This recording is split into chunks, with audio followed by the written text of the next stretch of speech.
Hello everybody and welcome back to Series 19 of our Army Painting Project. This is going to be episode 5, final one, for the sisters.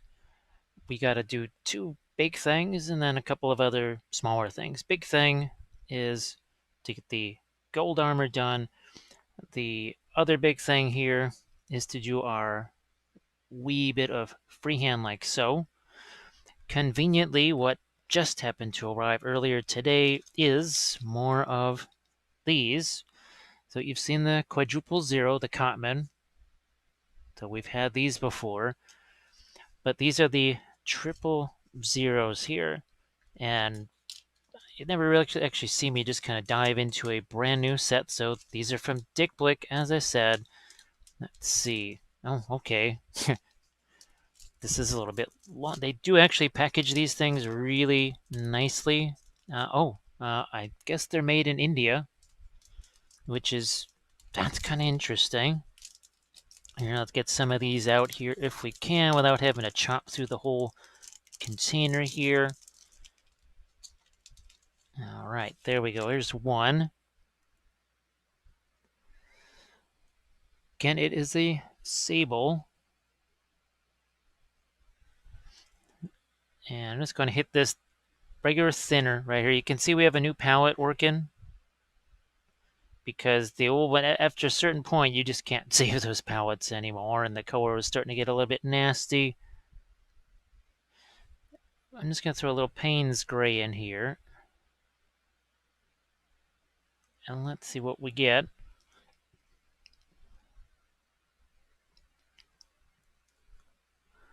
That is not too horrible.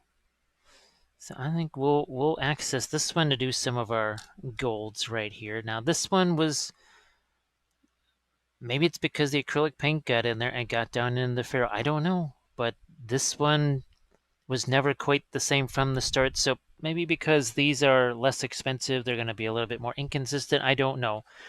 Now I realize we've been having a lot of brush discussions over the last few painting episodes here. It's just, I feel like it's kind of important. Yeah, see, this one's just kind of weird. This is very straight. Now, of course, the other one has been worn down significantly. And you can see this is looking more like the Series 7s where there's just the one hair left. But it is advantageous for things, if you want to maybe do some kind of super small freehand, something like that. So we'll be, we'll be using this guy right here. Now, again, one of the first things we'll do is just place this along the bottom edge of as many robes as we think it's going to be necessary for. And then as that settles a little bit, we're going to get into our golds from there, potentially move into some other freehands, like things on the purity seals. I know the Repentia have they have like purity papers on them right here. So we'll try and do some kind of interesting things on these over here. And then we also have to do now the smaller things is some of those skin tone type of deals. So we'll throw out one of our magentas for that. I also wanted you to see that we threw some phthalo green out here. That's sitting right over here in the corner. See where my finger is on the palette. I was thinking about that for some of this stuff here. I thought that could be interesting, more so to see how it combines with lighter colors. So we got those two seraphim to worry about. Again, phthalo green, that's over here right by the fluorescent green. And I think those two together could get kind of interesting. So what we'll do is we got the paint out on the palette. You kind of have an idea of the battle plan.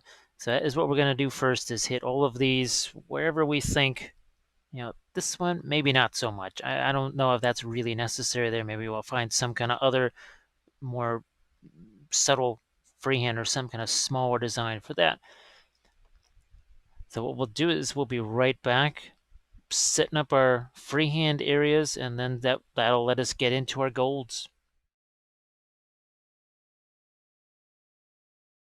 So once again, we are gonna set up this area. We're also gonna do a little bit of a on some of these where you got this bigger area here, we're also going to set that up. Okay, we can't do the entire thing at once, and I do somewhere here have an example of that if I can find it. Here we go. So this is a little test that I did. So you can see here, where did my acrylic one go? Let's bring her back.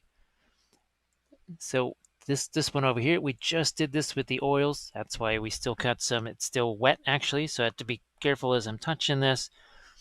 But I wanted to see just what could we do design-wise there, and we could actually still. I was trying to look at that. We have our little illustration and a book over there, so we've got some fun things going on freehand-wise, and that's some of the stuff that we're also going to try and get onto these cloaks. But first, where is my... I'm just looking for a certain brush right here. And it's that my 0. Here it is. That's what I'm looking for. It's that Sable 0. We're going to take a bit of our... This is another color that I haven't seen a whole bunch of lately, and that is the raw sienna. A little bit of umber in here. Just a touch of umber. And once again, we are going to make sure we don't have too much paint on that brush. And away we go. Now, I'm fairly certain that any green that we have here is going to be most certainly dry. But look at this. You'd say, you're mixing with the green paint. I am not mixing with any green paint. Green paint is dry. This is what I mean about with the oil. Look at this. So I can take some of that away. This is how you can still actually blend with oils even when you're putting, well, basically wet oil paint onto dry oil paint. It's not maybe, I don't want to say as, it's not as straightforward as the kind of usual wet into wet blending, but it's a slightly different approach. But there, see, we even have it where it's a little bit lighter in some areas, a little darker in other areas. Let's do that once again. Why is that happening? It all has to do with letting the paint be more, basically, thinner on the brush. There is less paint on that brush. If there was a ton of paint on there, it would just obliterate anything that is this kind of still exposed color down. It would just wipe it out completely. There'd be nothing showing from underneath. But this is a way to have it can be transparent without being liquid. So again, none of this is blend. Look, there's no green on the end of that brush. The green is dry. But because we are sort of scumbling it like this,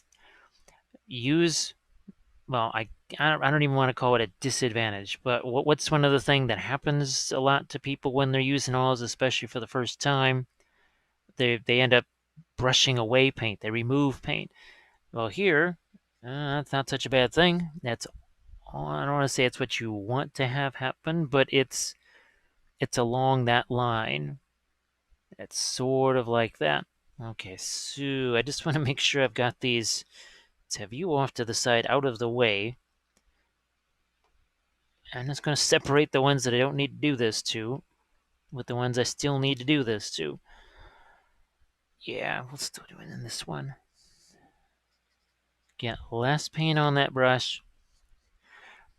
It's sort of helpful, actually, that this is a Sable here because it's also a little bit softer. See how it kind of gives a little bit. If this was a more of a synthetic, like say the quadruple 0 or maybe the 0, the liner brush, that 222 versus the 111, you might not be, it would be, since the bristles are a bit stiffer, you might have a more difficult time trying to do this. See how, look at how soft that is?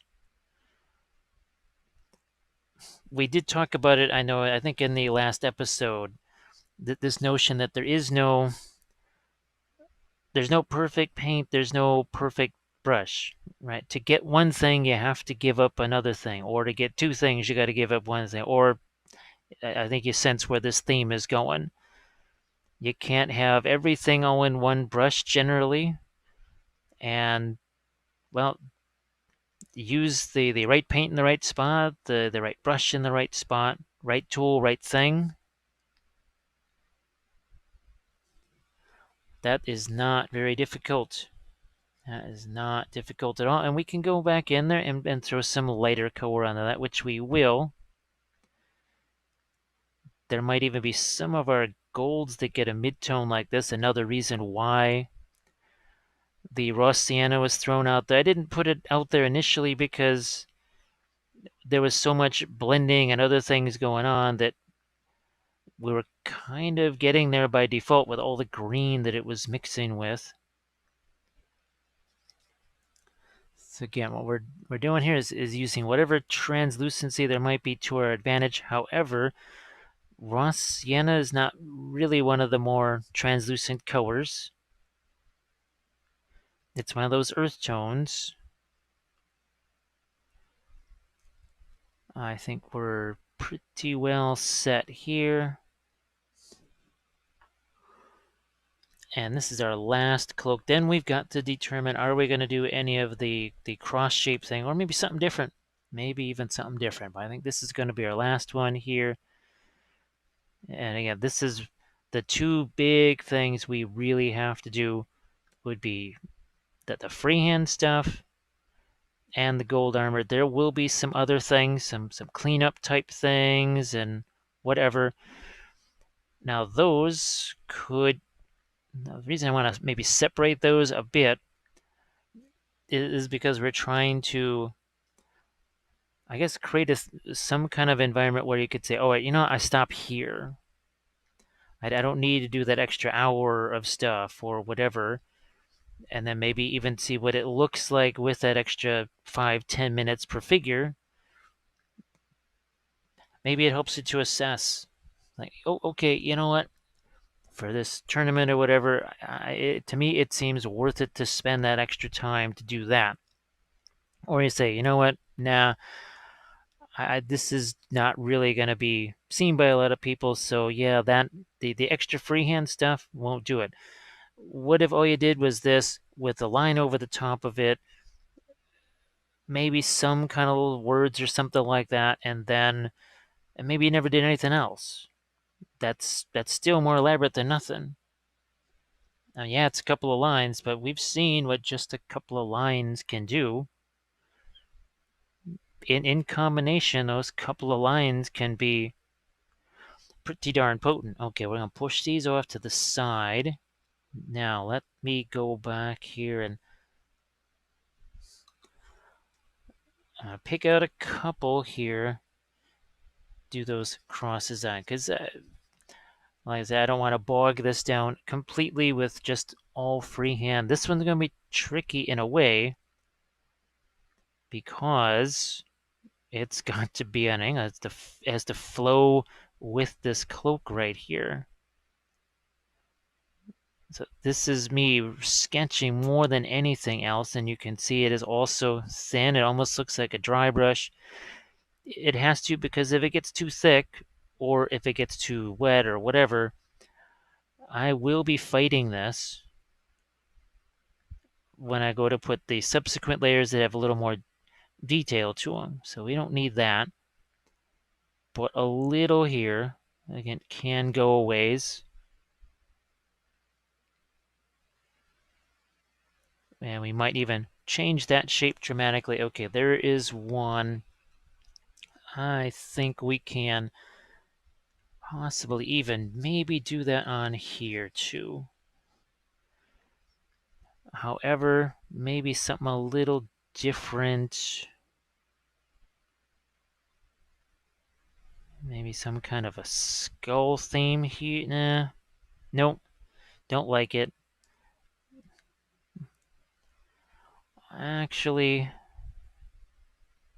it's going to be too weird, period. So we're going to change this around here. Change this around. This is why I like you to see these. And here's what we mean about being able to just wipe that away. Wipe that away. We're going to change this into something different here.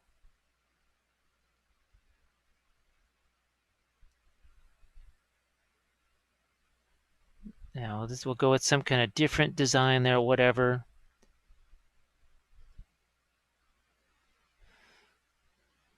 I'm already just kind of absent-mindedly going into my golds already.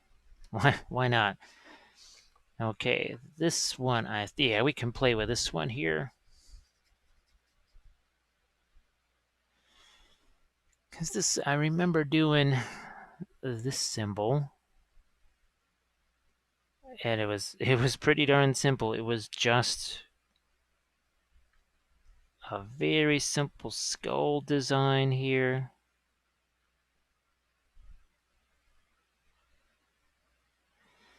And then we did have a semi more of an Inquisition type cross thing that came out from here. Still did the circle to it though, if I remember right. It has to be distorted a little bit because of, well, things. The direction of that cloak still has to follow that. At least as much as possible.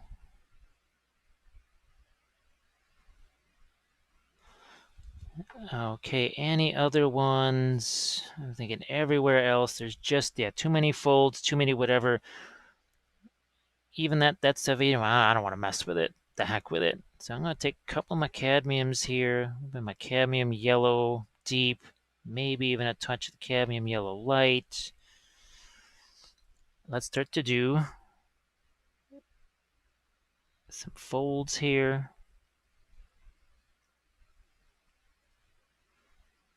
And you can see we focus on where the areas are highest, and we're not just blending in the traditional acrylic way. We're more just gonna, what is it we're gonna do? We're gonna place and we're gonna push. So we're just gonna place those, and we'll do this right down the line here. Got a little cadmium yellow medium, a little cadmium yellow light, and these are faux cadmiums, by the way. Really wouldn't be so freely wiping that on my hand. If I had a glove, I mean, why would it matter? But unfortunately, those just don't work too well on camera. I wish they did. But I kind of learned the hard way that is not the case. And we will just march right through all these guys real quick like here. Again, the idea is set this up. It's the same, the same golds we're going to be using on the armor in many cases here. If it was just me working here, I'd already be popping some of this where the armor is. I would just say, I'd be doing something like this. I mean, whatever. I don't divide things up into neat little whatever. Well, now we're going to do the freehand, and now we're going to do this. I don't really do that. This is more so to make it possible to film it. That's pretty much the reason why. I am going to grab a touch of my yellow ochre as well. I think you can see also brushstroke kind of changes a little bit of direction there. Why? Because I wanted to leave paint there. If I don't change the orientation of the brushstroke, it's just going to wipe the paint away. Touch more of that yellow ochre. It also, like I said, it is an opaque. And if I don't like what I did up there, and I'm increasingly not liking that, so I'm going to wipe that away. I'm just going to take some of my green and cover that up. Just for whatever reason, what I was thinking about doing there did not, or at least not in my mind, it wasn't worth it. So I'm just going to get rid of that. Here, let's...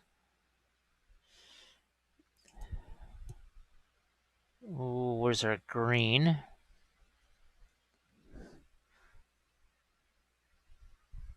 I mean, it's not terribly hard.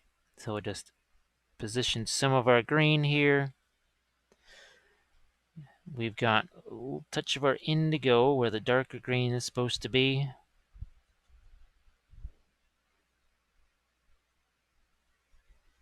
And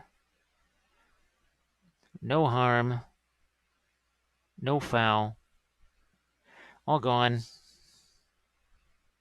That's that. Didn't like it, got rid of it.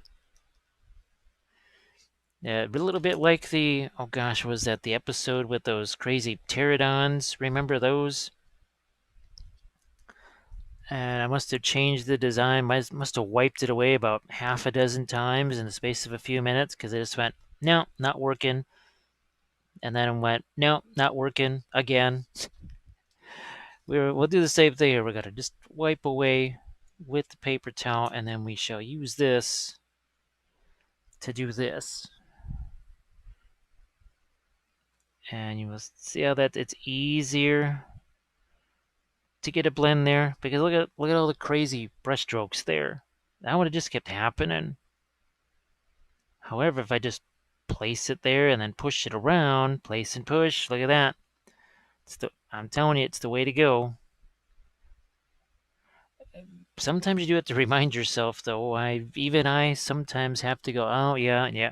Now what would you say? The further I am away from the last time I used acrylics, the less I have to really even think about that. It just doesn't even come to mind anymore.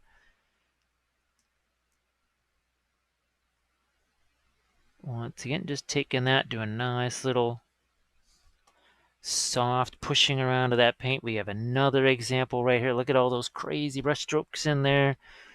Time to make those go away. And away they go.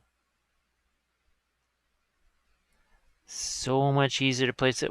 And think about how many fewer layers that I had to do there. You get, look at this. You get a smoother blend anyway. You get a more interesting, more complete transition here. It saves time. It actually does look better, pretty much. I know it seems odd to do that, and it will take a little getting used to, but once you kind of get used to it, I can tell you it becomes an addictive power, and you just end up saying, yeah, you know what? I'm just going to place that paint there, and then I'll push that around. I am not going to sit here and layer stuff endlessly and take all this extra unnecessary time that I don't have, that none of us has. Well, I mean, if you do, then you're pretty darn lucky. Is this the last one, I think? Yep, looks like the last one. And we get that brush, get the paint out of there, and then we just start pushing this stuff around. Creates blends for us, blends that we don't have to work, well, pretty much hard at all to establish, which is nice. I guess my next choice or decision, maybe I'll even do the lines here. I'm just looking at the time. I think we have enough in this segment. We'll do those lines, and I also just wanted to try out one of these new brushes too. So this is going to be the first test as we take some umber, indigo.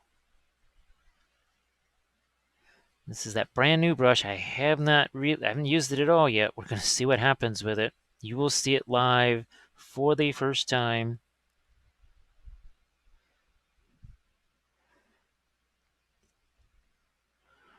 Let's see how well it works. Seems nice to me. It seems to be doing the trick. And we're just gonna go right over these folds here. We're gonna get our orientation correct. This is also thinned down. I have to say that.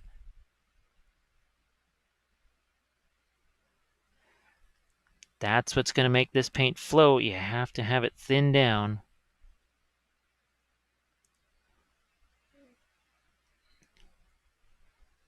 All right, line number 1. Let's do it again. So these brushes here, now I'll be curious to see with this new batch what happens if I do try and use them with acrylics.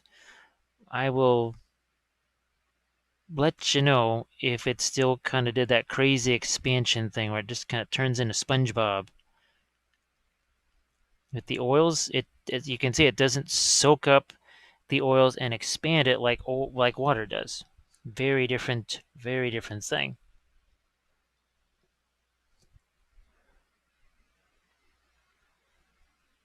And away we go. Look at these. That nice sharp line right there. Boom. I think we just got a couple of more to take care of. Yep, that's it.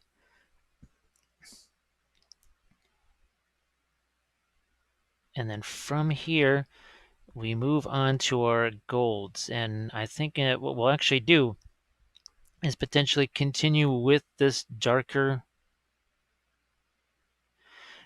this sort of umber type color here and get whatever really dark areas we think need to be done in the armor.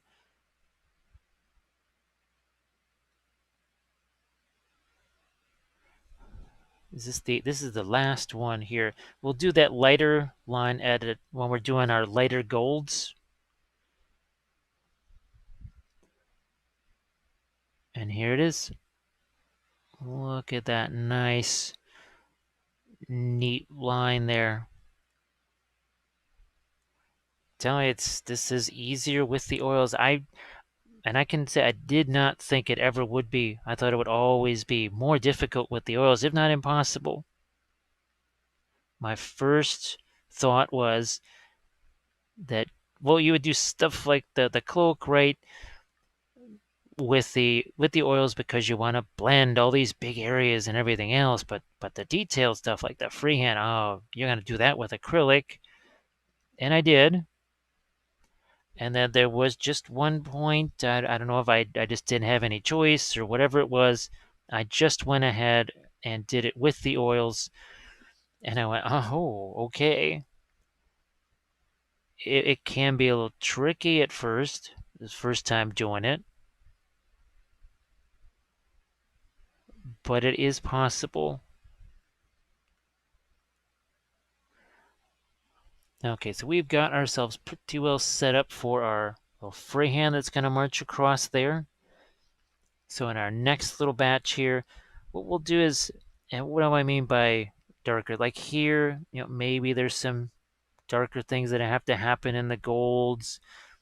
Maybe here, something like some of these striations here, something, those type of things, like almost and I know we're already like getting into this stuff here, but that's the sort of thing that we are going to do next. Let's see what we can do with some of these slightly darker tones here. Now this is that brown matter. Look at that. Look at how nice that is. It's not just going to be the umber. We're going to have a combination of a couple of these, and as you can see,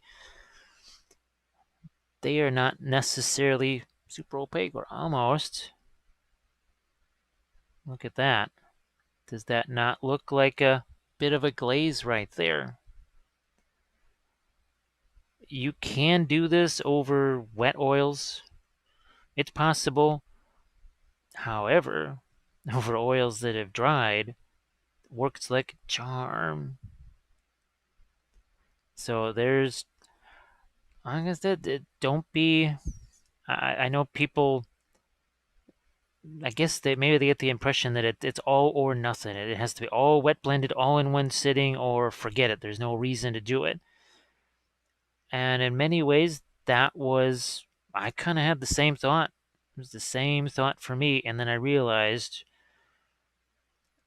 like just right there, that is so much easier to do when the paint underneath is dry. Now, oh wow, well, okay, I didn't think that was going to happen.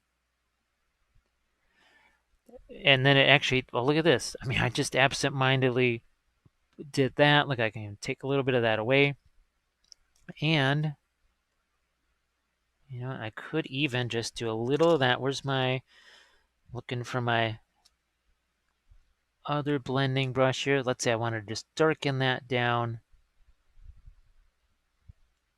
Let's say I got a little more shadow in there. So we'll move on here to I think some of our seraphim, because they could benefit, I think, from some shadow too. This is the other reason why I wanted a new palette here, because I kind of thought it might be tough for you to see. And here, well, that seems to be some sort of exhaust. So maybe, yeah, let's not have that just be pristine. However, do that little bit of a semi-glaze thing. And I'm really, the brush itself is really, look at that.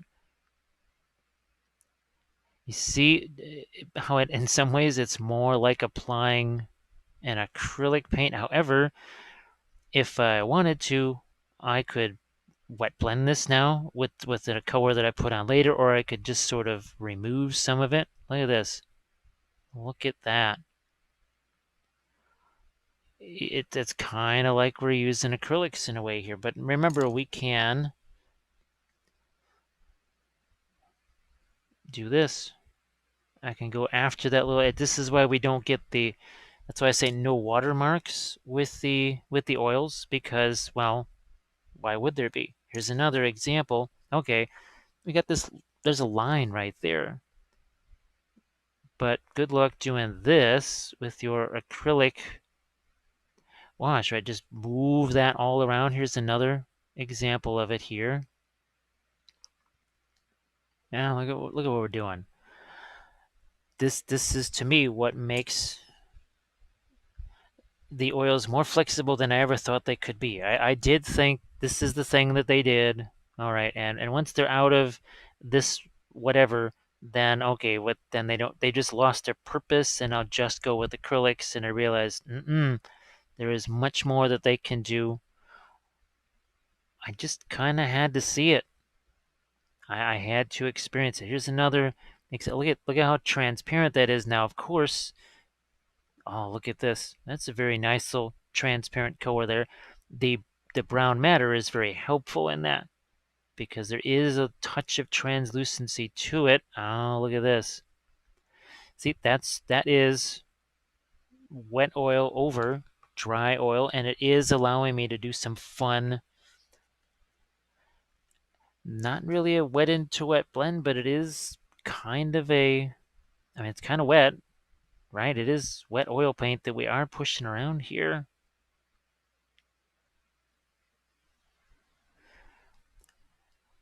So now here, I don't think I need to do quite as much of that.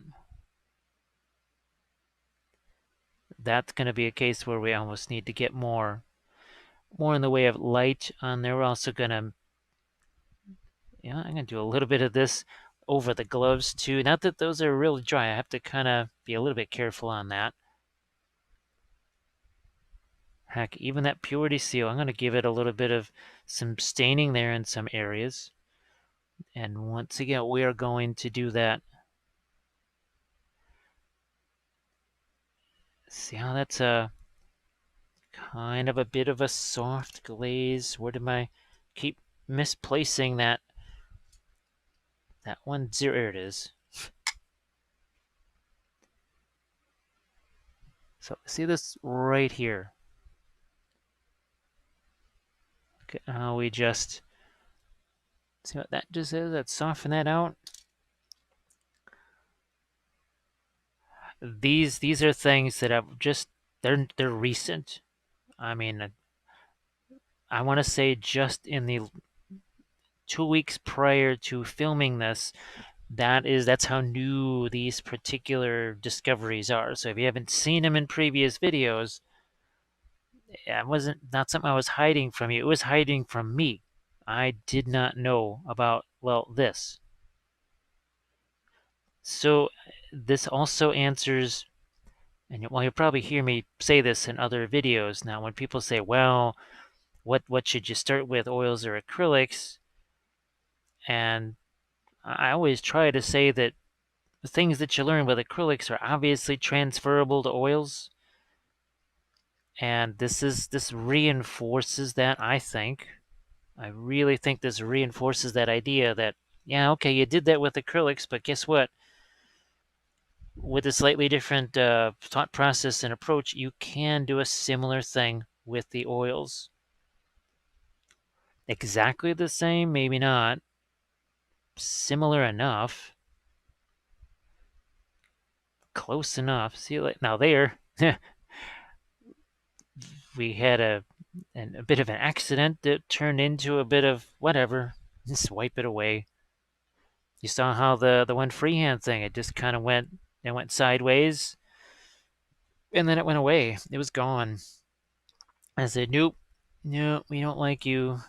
Sorry, you are off the freehand island.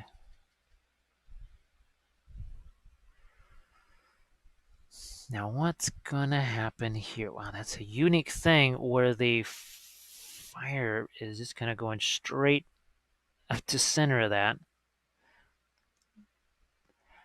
Now, are all of the oil colors great for doing this little kind of a glazy thing? I don't think so. The brown matter is a little bit unique in that way. That's why I keep that name that I keep wanting to call it, brown matter alizarin. Now look at that nice little, see, kind of a semi-horizon line here. We are going to augment that some more now. Like this. Look at that. See those little, look at those little divided areas. Yeah, very nice. Very nice.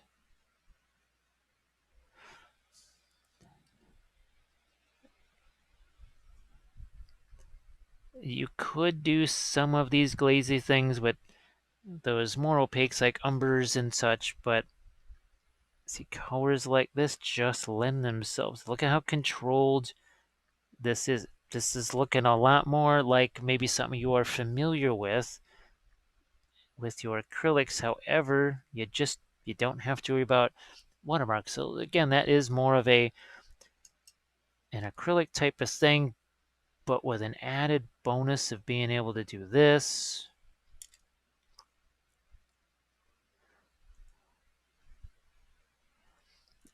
Maybe this is not something you try the very first time you're using your oils, or who knows, maybe you don't get very long to work with them, everything dries, and now you have no choice but to do this. Who knows? You may be doing this all the time.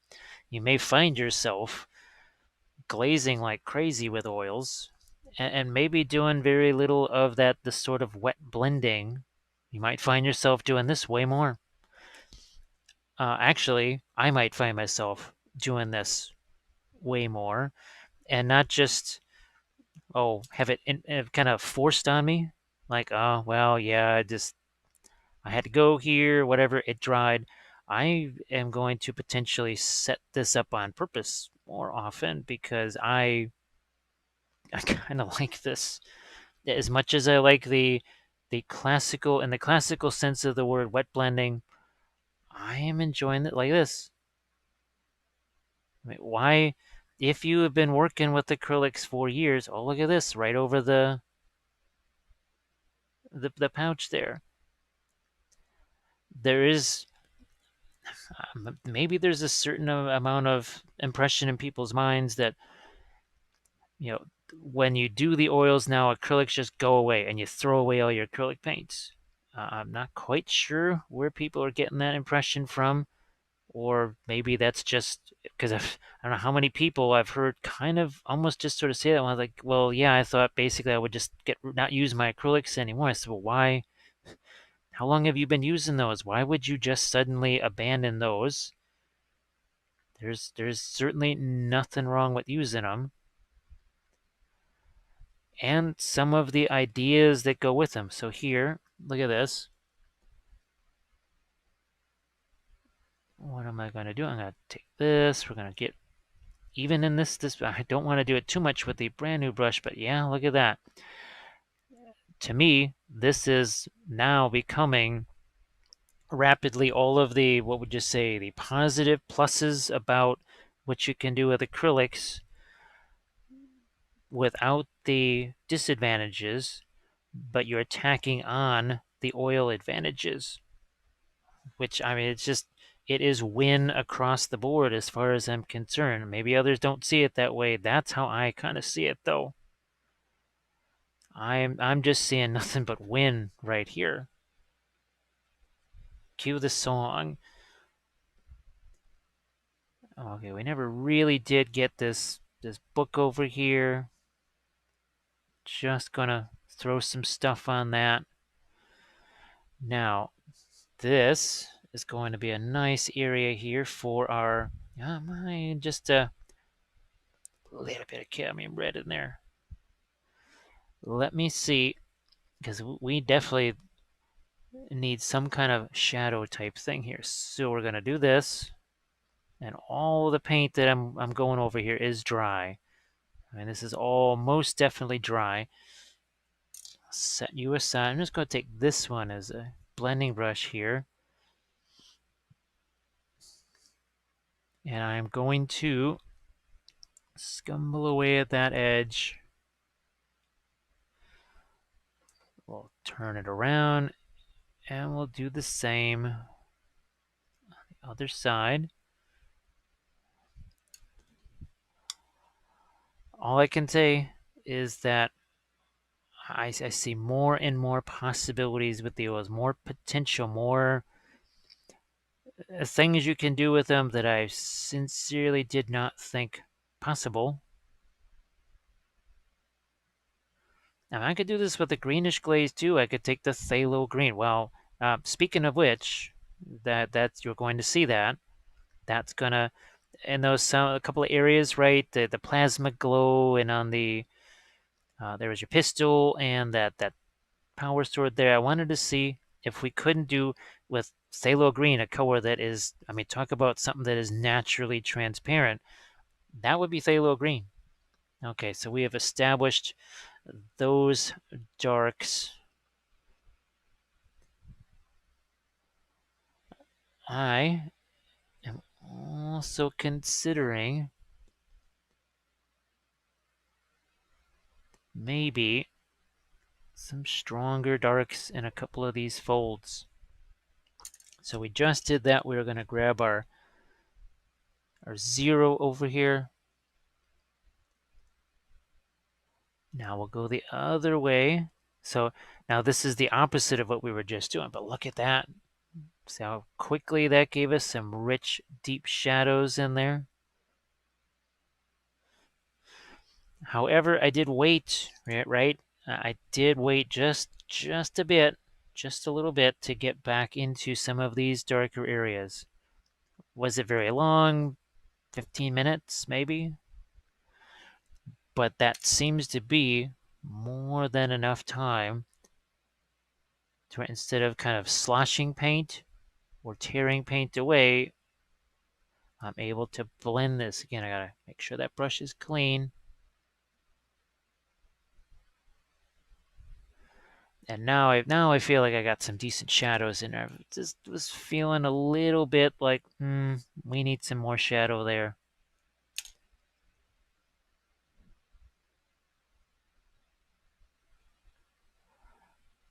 So we've done that one, that one. What about you? Yes, you need some as well. So you can, and I'm also, while I'm here, I'm going to get even more of a horizon line. And I think you know what I mean. It's on the back of the backpack here, those circular units. Okay, we got ourselves some nice dark there. We'll go back into this. That's the brown matter, and we are using a little bit of our thinner on that. Look at it, see? A couple of those darker points.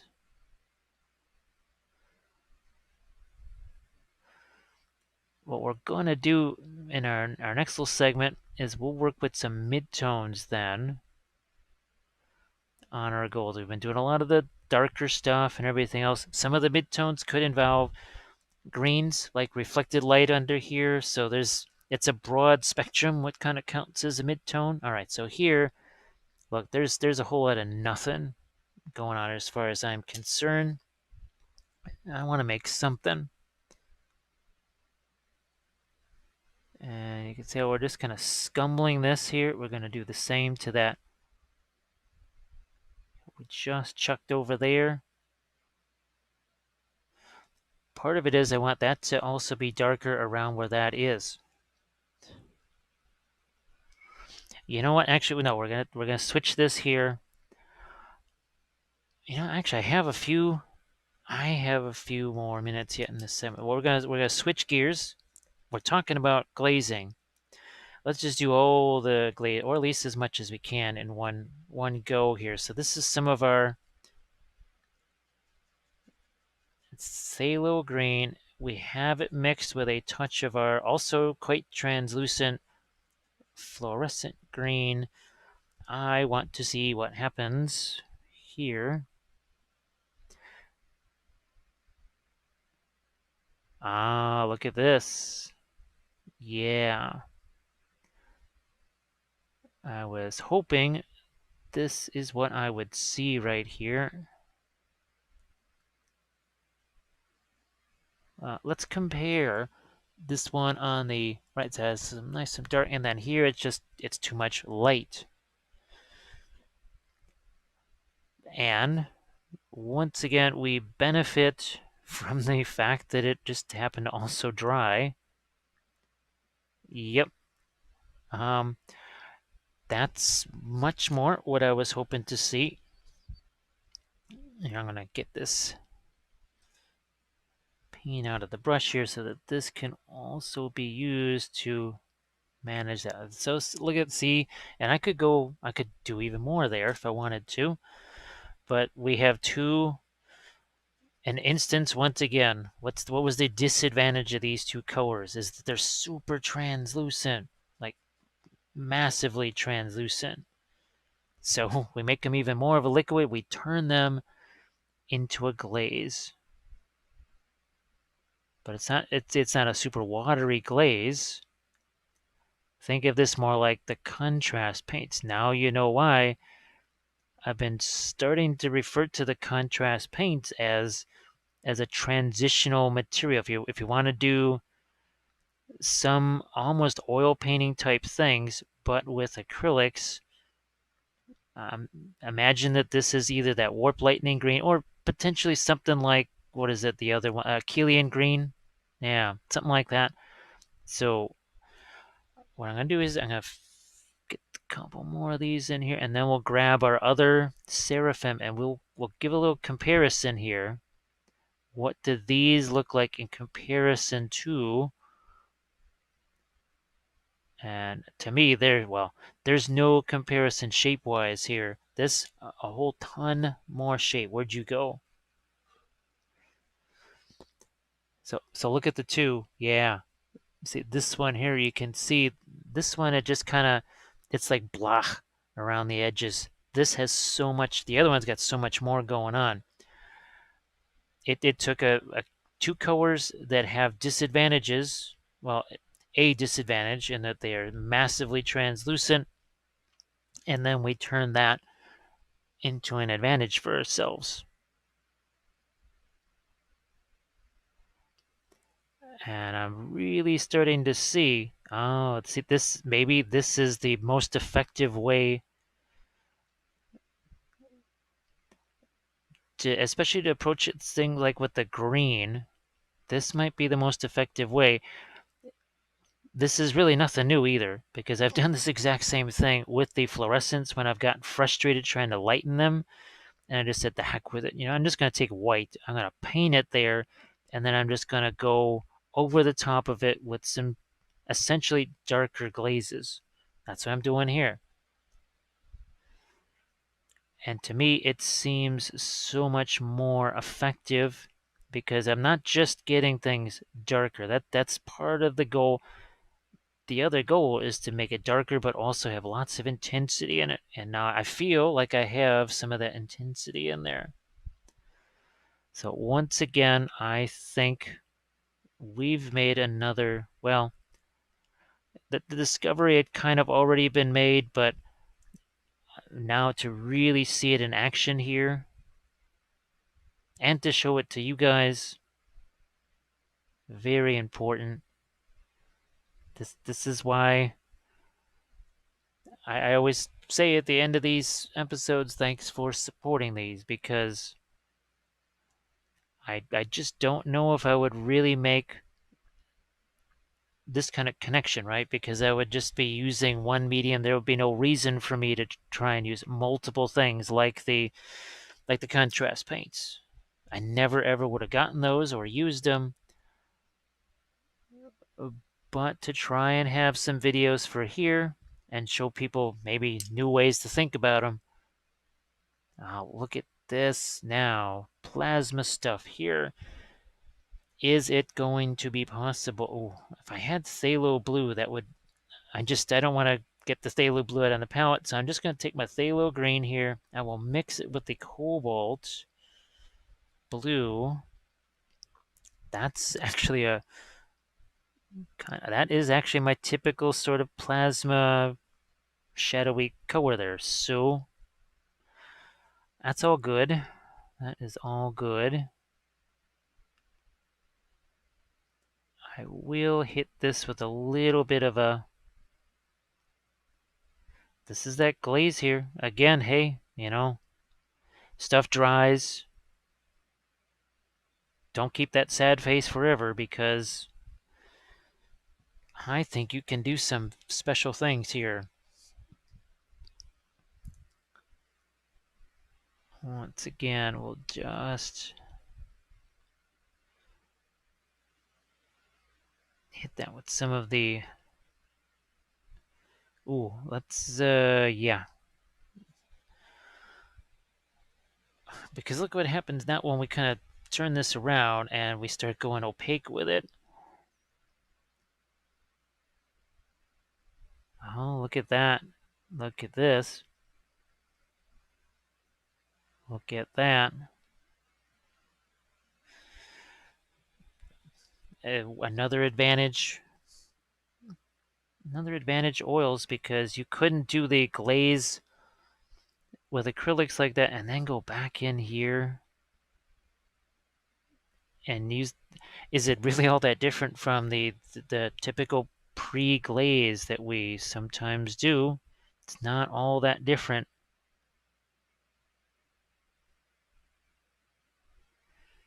Not tremendously different. So I'm just... don't mind me, I'm just having fun here. Yeah, I'm having fun here with my glow. I'm also enjoying the... yeah, nice new Sable brush. That didn't cost very much. That's also a plus.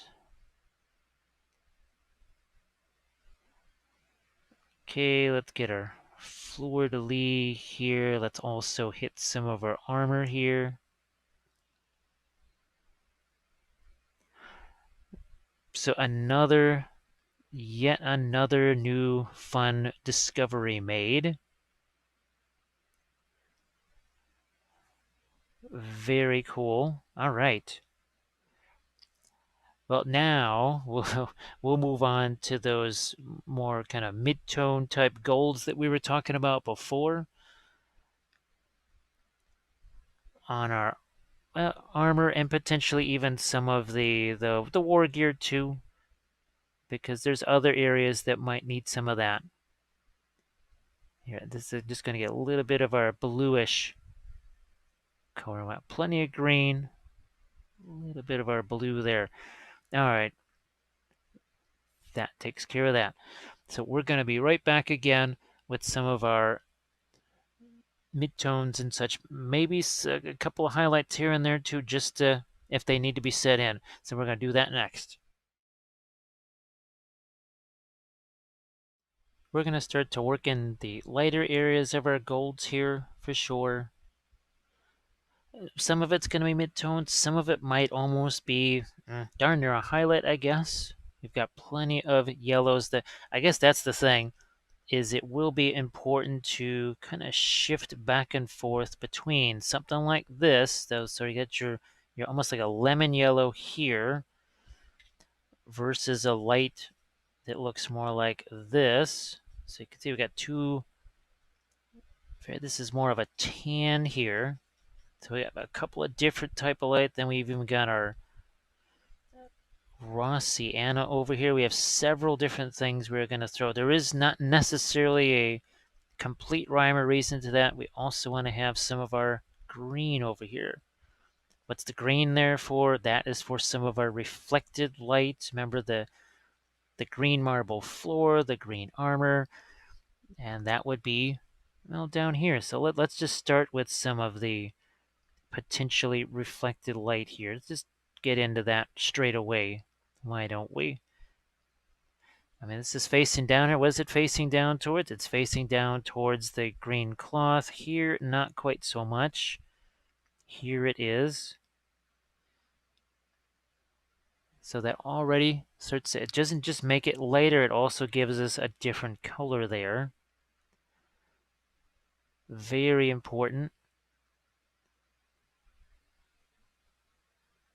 Aha, yes. There too, and let's get some of this. So it's important to get some right there, isn't it? And you've got that green cloak sitting right on top of it. I do think you should get some green there.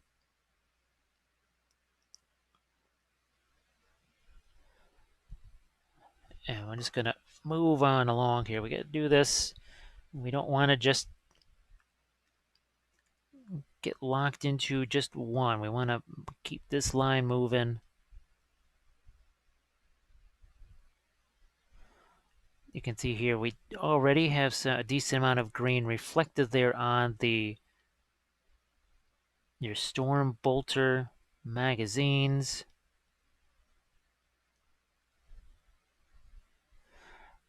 And once we place it, then we push it around as usual. Now these guys, not quite so much to do on them because we've already got our fluorescent green and other lighting that's happening here, so probably not too much with the greens except on the right here, I say on the legs and such.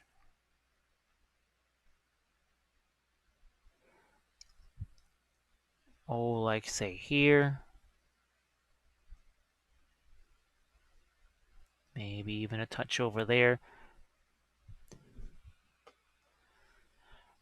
Is it essential that you have all of this green in that? For yours, maybe you just say, you know, I don't want that much green, but I like, look at how that gives me two very distinct surfaces there. And even more of a bonus up here where we've got the kind of brownish color there. Once again, we will, since we set that up with some dark, we can go back in there with a little bit of our green. Just trying to find those all-important reflections.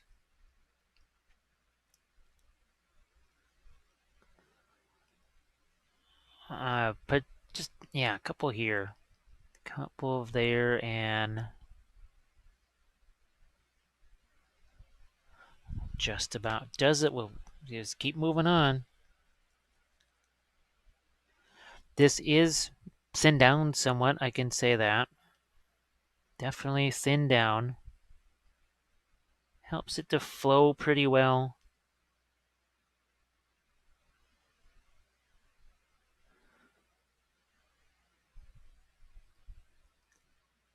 because otherwise we start to stack up the paint there. You could almost think of this as sort of a lighter version, just as in the color is lighter than the darker glazes we were just doing. Think of this as the lighter version of those. Because we've done it with the acrylics too. We have glazed lighter with the acrylics, and that's worked just fine. It's worked just fine. So here, most definitely got to sneak in some green there.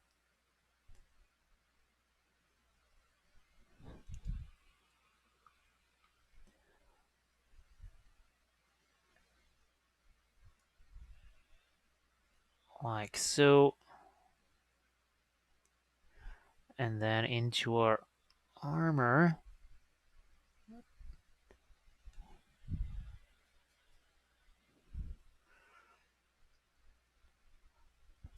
Now, in here, would there be green up there? Not necessarily. I'm just kind of doing that just to get some different colors in there more than anything else.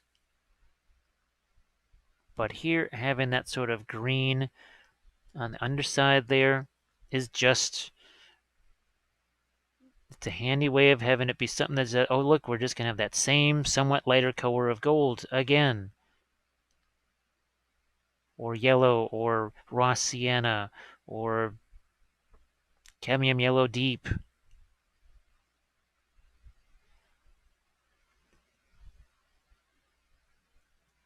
Finding some green over here.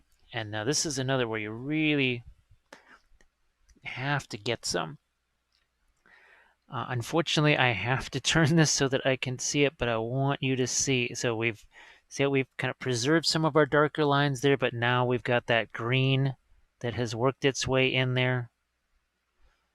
And I'm going to try and, well, this is almost a little bit of blind blending again. But they always snuck that in there now, and that is reflecting the green of her clothes here, which is a very cool thing. We have to reflect the green of the marble right here.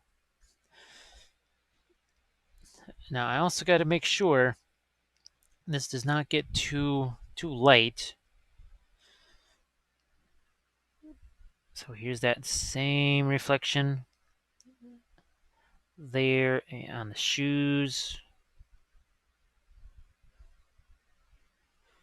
So get that marble reflected into the armor, the clothes reflected there. If it's going to be shiny, it's going to reflect all of these different surfaces. It has to. There's just no way around it. It can't just kind of magically avoid some of these other colors. I'm not what you know what there is. Believe it or not, there is still going to be, even on this, a little bit of the green reflecting on some of this. Probably the helmet here, I'm going to say. Touch of it on the, well, whatever that is. And then we'll see what we can do on there for some green. Here is where we will reflect a bit of the green marble there. We don't really have too much green marble over here to reflect. I think we are all set now.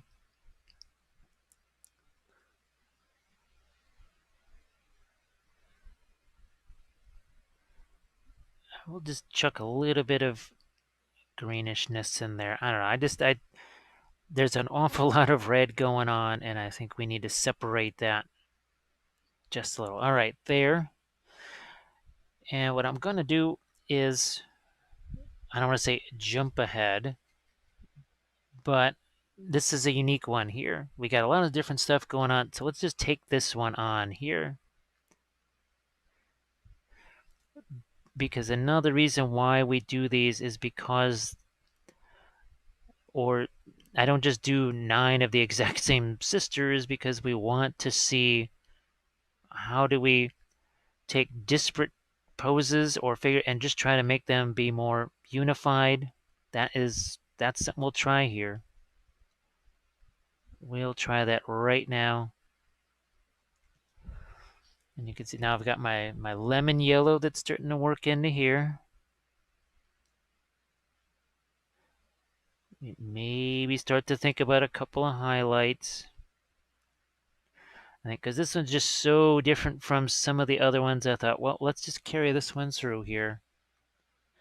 We're going to have to do a couple segments on this part of the golds anyway, so might as well just hit this one. And see, we've got all these little extra tidbits here as well. I see that I still have some buttons there to do. Now here I'm going to switch. I'm going to switch over here to some of this somewhat less lemon yellow. This is a little bit more of the warm yellow here.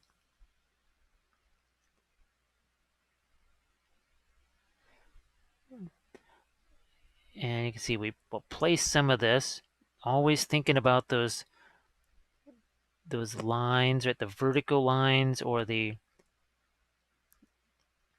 chain of highlights as well.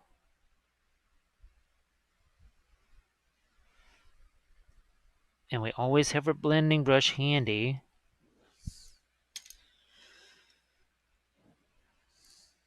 Here, we'll use this one as our blending brush.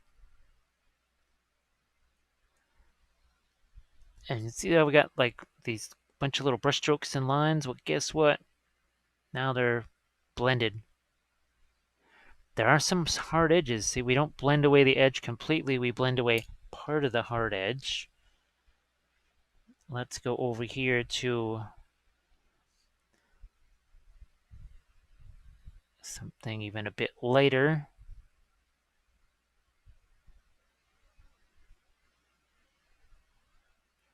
Right along the edge of that seam.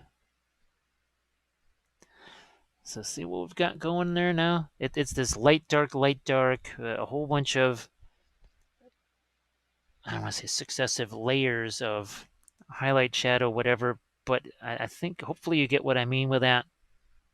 We also, it is important to have some variation on the, so this is where we just kind of do some dot and dashing here. Let's see, I want to make sure I've got the right one. Okay, yeah, this is the right one. Sometimes actually, well, what we used to do was put a little, first we used to try and write on the brush that it was like a newer one. So look at, see, we've got a couple of lines here. Take this. And now we fuzz out one of those lines just a bit, and we leave the other one maybe a little bit more intact.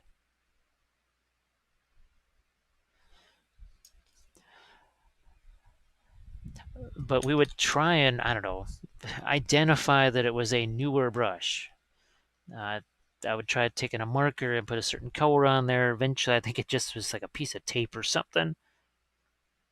Because eventually I had a whole bunch of brushes that all had lines on them, and that wasn't super helpful anymore.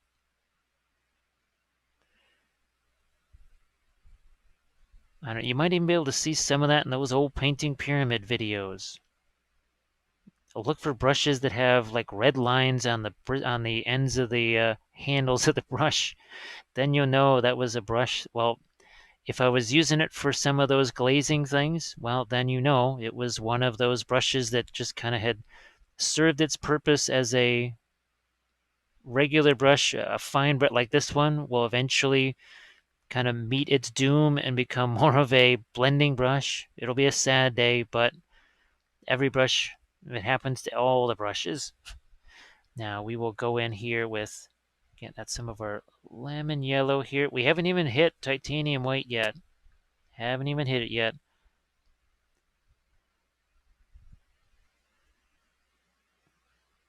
This is still not even straight up white.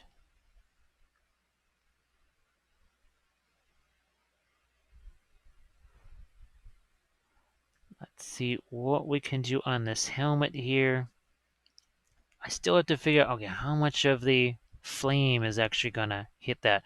Remember, I also wanted to do some of the final, maybe highlights on the flamey stuff too. So like I said, there is a lot to cover even without having to paint bases. Let's see what we can do over here on this side of things that's not going to be fire.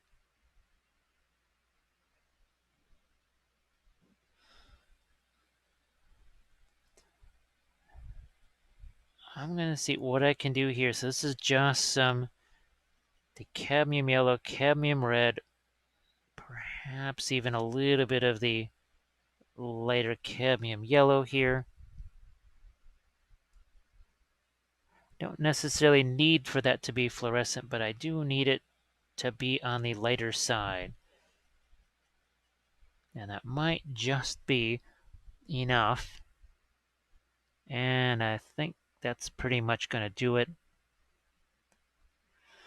See how we've got that little right down there? Very important to have that. I'm going to catch some of our little detail things here on this cloth. And it is also gold anyways, so we need to get some other golds in here that aren't necessarily dark.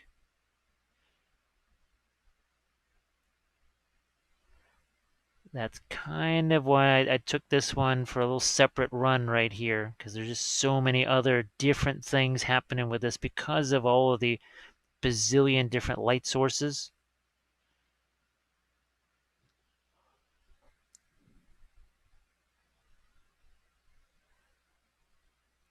Once again, see if I can find some more of my gold-ish colors in some places. We also will need, what is going to happen in here? I'm just going to see if I can't sneak in a couple of lights on the helmet from underneath here.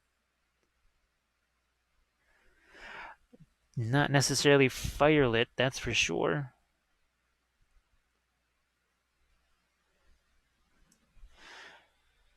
I will take, if I might, some of this green here.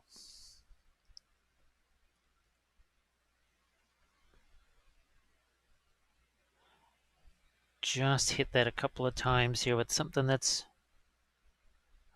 a little lighter. Okay, good enough.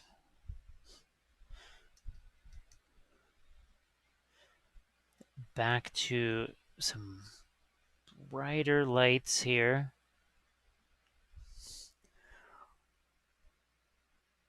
Right there, a couple of shots right here. Seems to be some spiky things going on here too. From the bodice, we'll just put those out there.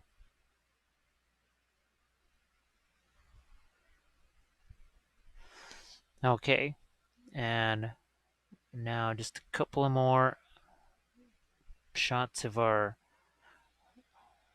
highlight, kind of lemon yellow here on the shoe. Gotta keep that thin.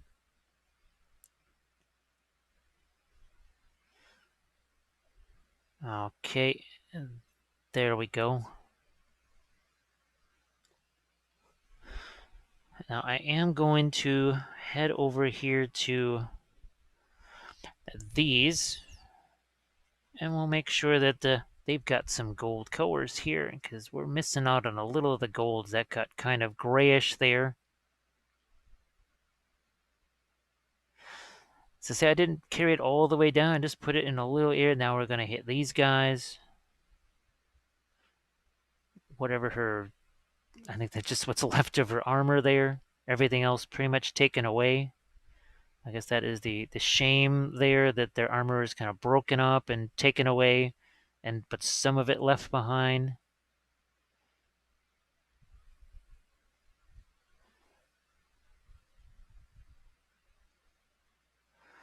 Where's our other eviscerator.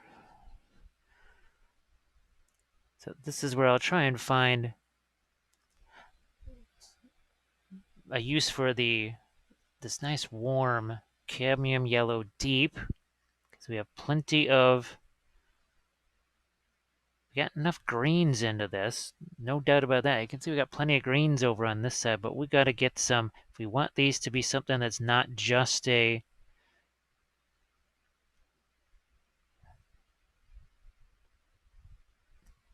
not just going to be yellow. That's why the greens needed to go in there.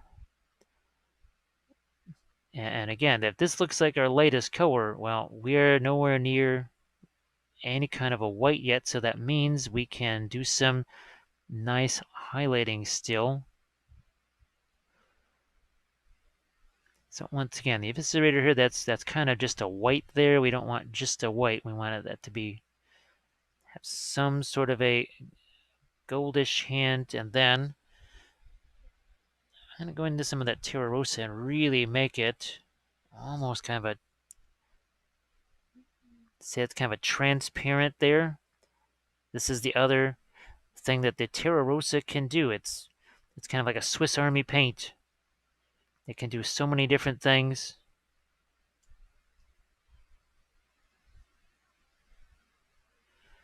We'll even throw some of that out here onto our,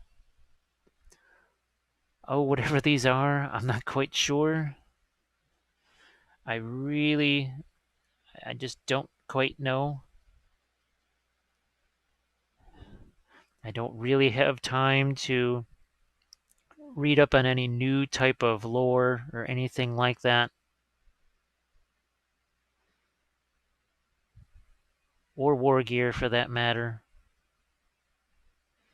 So I'm just kind of going from the old Witch Hunters Codex, because that's what they used to be called. Now you can see the difference this starts to make here too.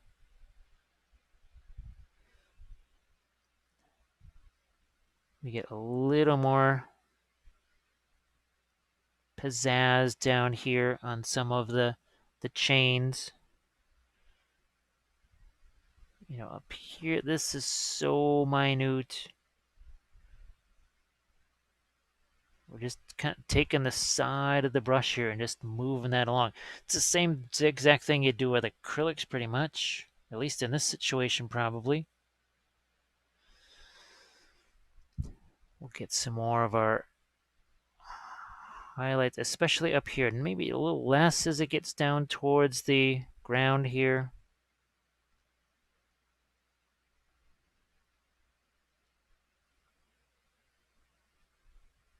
Okay.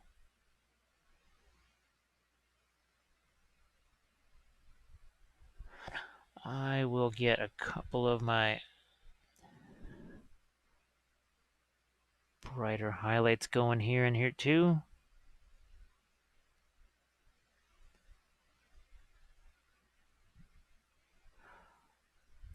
I also do have to think, okay, would she also cast some shadows herself down onto these things? That is also another possibility.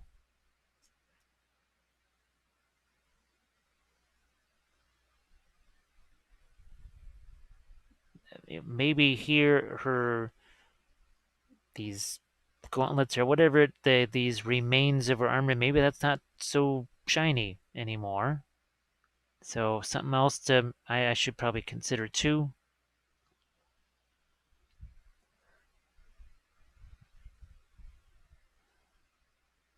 And for sure we'll get some lights on this. I think this leading edge here definitely deserves some.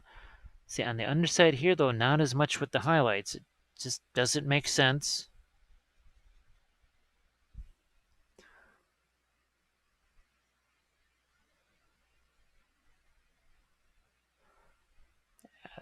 This one though, I think we can afford to get a few there, but then just less and less as we go further back here.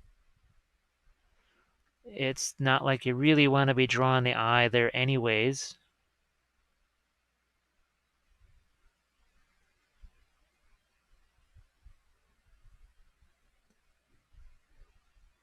Okay, I think we've got our, yeah, So we've got, again, look, you can still see some of the green. You can see some of the oranges in there. We do have a variety of tones here for our lights, not just one. So we'll kind of continue what we're doing with the armor, because this really is the most important part for sure. So that's what we're going to do here. I'm going to set those, we got those three taken care of, and now we're going to go into especially our highlights and stuff around these areas. That's going to be a real important thing, and we're going to do that next. Let's move on with the rest of our golds here. And as we've been doing, we're going to continue on with these couple of different tones here. Some that have more of a yellow in them, some that are more of this lemon yellow over here. Again, that is the cadmium yellow light. I'm just going to separate a little bit of this here. I'm really glad. I knew I was going to have to set up a new palette for this here, and I'm really glad that I did, because I think you're able to see what I'm doing a little bit better. I know it gives me a little more room to work with. Now here, this is where we're going to switch it to. See how it's got a little bit of warmth to it there?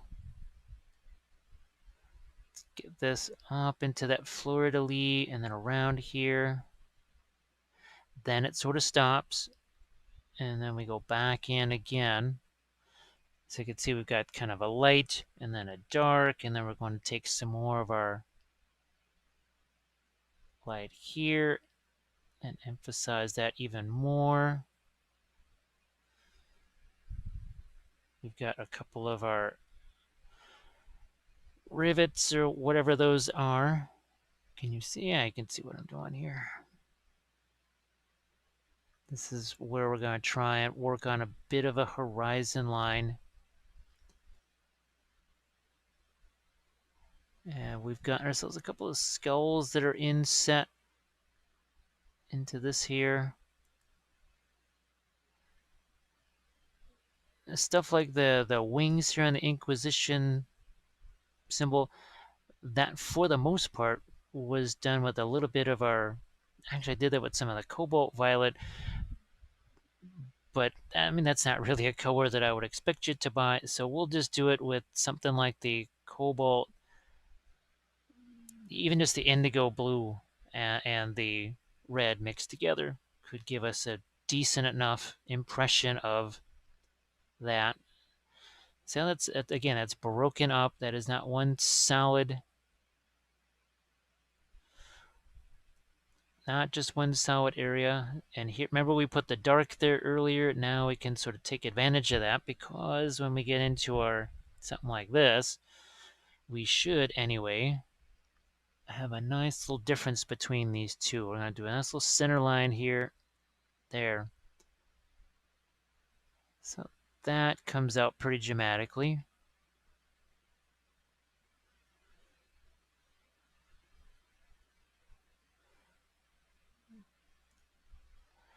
Let's get the, now this is interesting because these fleur-de-lis here, they fall right where the horizon line is supposed to be. I have a feeling that I put the wrong backpack on the wrong thing here. That it can be confusing sometimes with some of the newer GW kits, I'll admit that.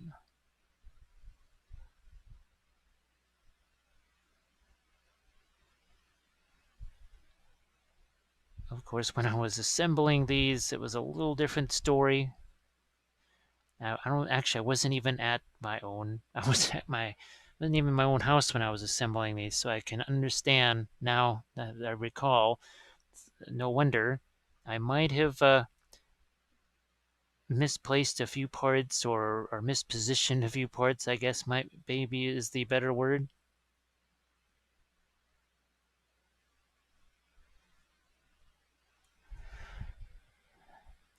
Now I could also be using the quad 0 for these things too, but I just wanted to see what I could do with one of these brand new Sables here.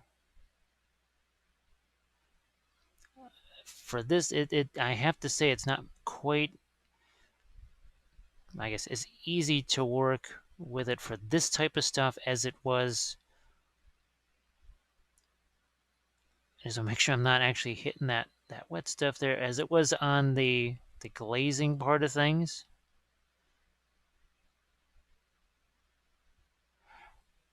But you never know until you actually test something, and I'm just trying to give this as much of a test as I can here.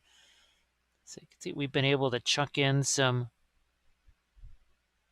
brighter areas for our gold. We'll still hit that some more. This Seraphim is going to have much more in the way of golds here. So let's get into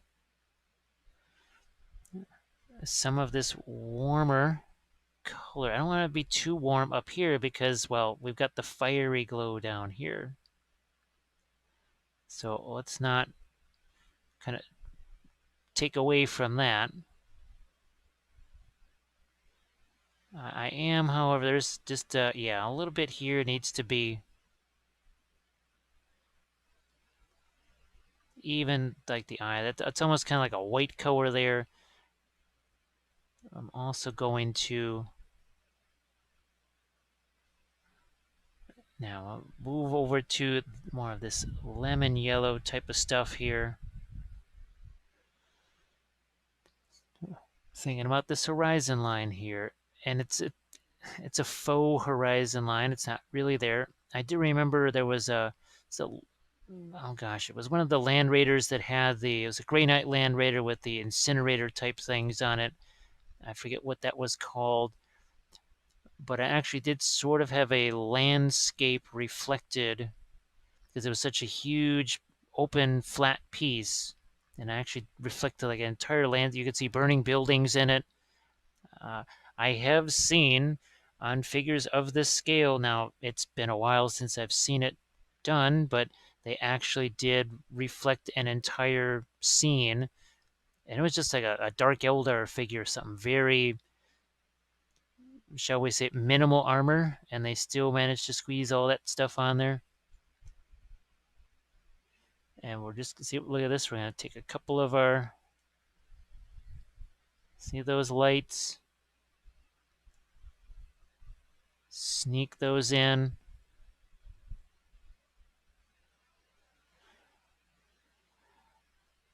Maybe some of the same over here too. We need to get more right. I've been waiting so long to be able to get some of these lighter highlights in. But it can't just be highlights. It needs to be also some midtones, and that's where this stuff comes in. I know that might look a bit like a highlight, but it is definitely not.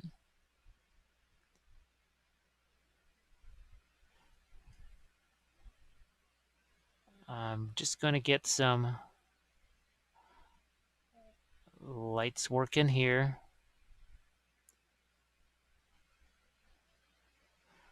And completely not dry brush. I mean, I can't emphasize enough how that is definitely not a dry brush.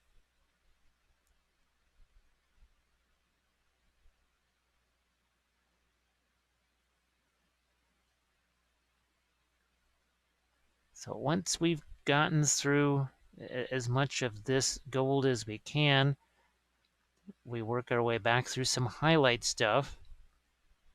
Or now we'll do a highlight on the wherever we think it's needed on stuff like the glowing parts here, and with our fire we'll do that.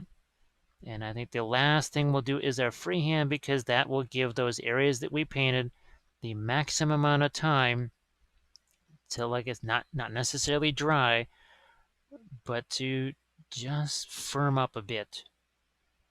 At some point I might come up with a better term for that, but you can already see, and look, we haven't even hit the white yet. Let's bring her down a little bit. Look at, we can still go lighter here. But we also need some of that up here too. It's that whole light, dark, light, dark. You got to keep that going. Otherwise, it just becomes, it's just shaded like it's painted armor, like Imperial Fist, as opposed to it is some kind of metal, an unpainted metal. And look at that. Look at what that little bit of lighter tone can do there. Doesn't take very much. There'll also be maybe a little bit of an odds and ends thing too as part of the freehand, because we don't necessarily need to see the same pattern done 10 times, because the words basically will be pretty much the same written on the back. What I want to do is one of the cloaks with both the symbols for the, like that type of a cross thing, as well as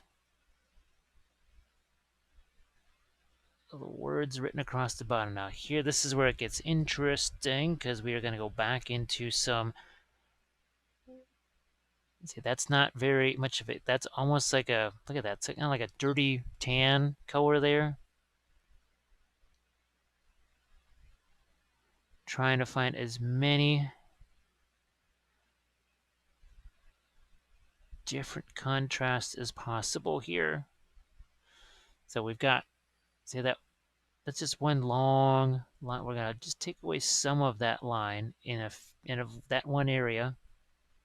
We'll get another bit of reflected light under here that's maybe not necessarily green there.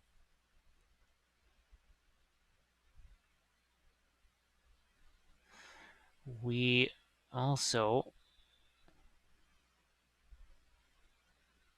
need to do something right here.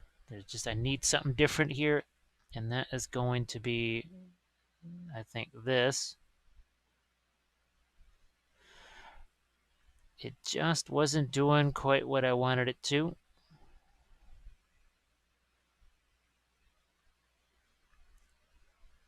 So I had to kind of snap some of the highlights there. Here's another one. See how we've got kind of multiple, that gives it that extra little bit of a sparkly look, instead of just, okay, it's just shaded, painted armor. Like it could have been made out of wood or something. Cannot emphasize that enough. Okay, there's our, so, oh, no, let's get just a bit of,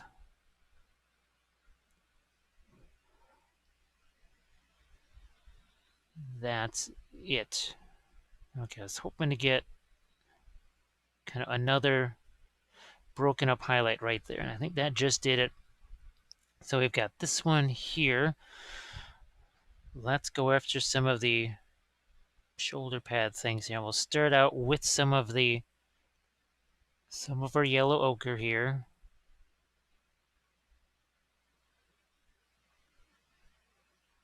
Some of that yellow ochre, and we move to a certain degree here.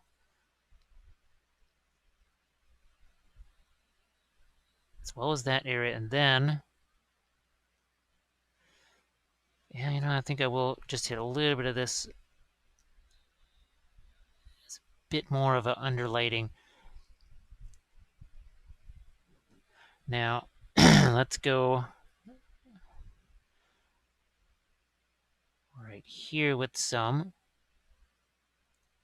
And see how that's almost kind of a glaze, but look at how there's almost another sort of a semi-horizon line there.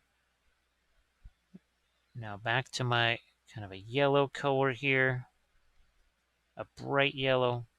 Gotta keep thinning this down.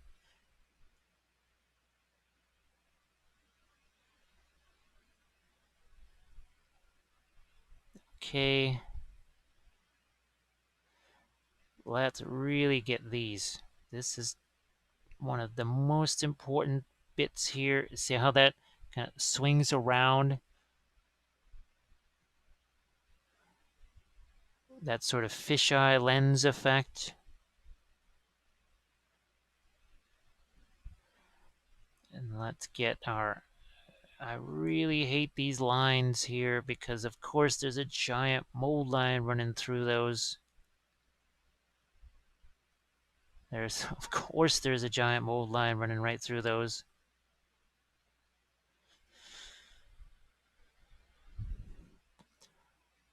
Back to another side of our horizon line over here. It's broken up just like before.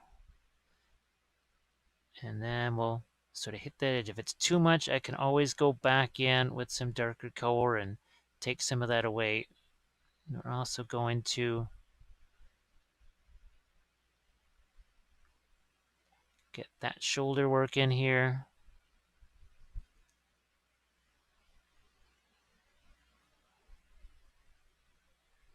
So I think now there's not a ton to do with all of the lighter OSL, so that'll just kind of maybe fall into some of the odds and ends, like the maybe little glowing things back here, although we have sort of covered those. They're not super complicated for sure. You can see we're doing another line of, see, this is a little different color here again. That's got some of the orange in it. And take some of that away. And here's just, again, another little line of something that's a slightly different color there. You will be amazed at the difference that makes in the depth of things. It just makes it look so much more interesting. Here, we'll get some of that yellow up here before we hit this again with a brighter kind of lemon yellow mix here. A lot of titanium white in there.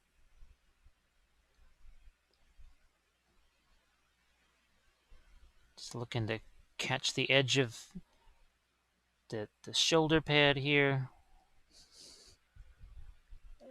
We need a couple of highlights on here now.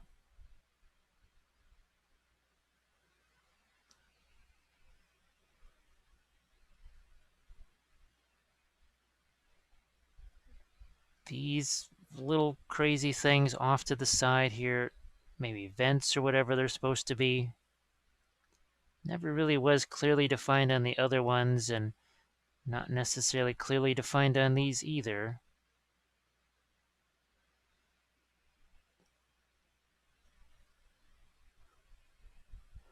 And here we're going to have see, we've got that light, dark, light again.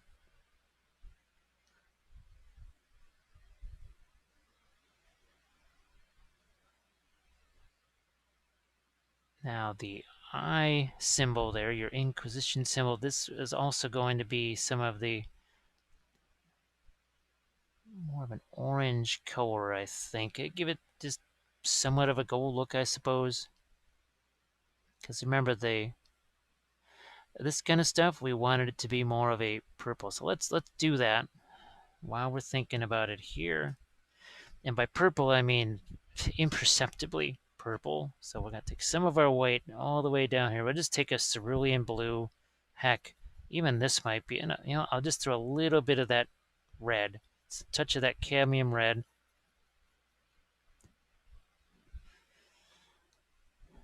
I mean, there's nothing complex about this. Our nice dark glaze really did set this up pretty well. That we did.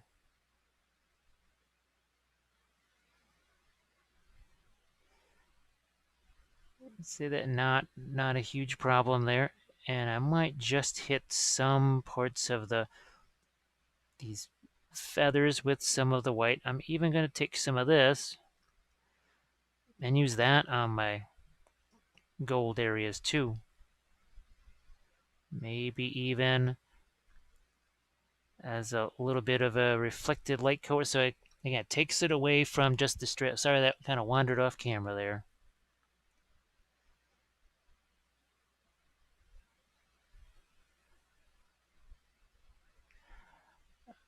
And we're just looking around for, okay, yeah, we'll just go right to, now this has to actually be a little bit thicker, I'm pretty sure, because what we put there was thinner. This actually has to be a little bit thicker if we're going to have these. Sure enough, going a little bit thicker on those did the trick.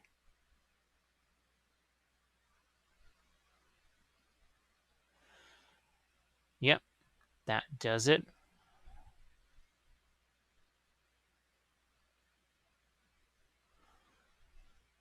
Now let's hit some of the stuff here on legs. We got the greenish armor set up down there pretty well. Let's do some more of that yellow stuff.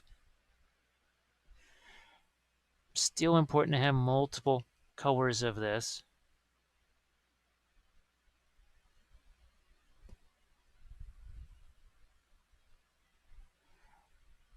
And we'll hit this right here again. We'll do some of these long striation. We're going to get some.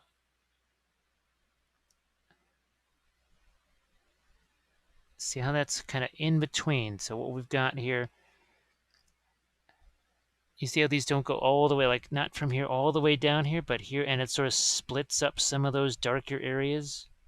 Hard to really just explain exactly what that is. All I can do is just recommend that you look at some of those cosplaying guys, the armor folks on Instagram, and you will see the amazing amount of reflections and colors and such that gets into the armor, and the way it just kind of, everything kind of bounces off of each other.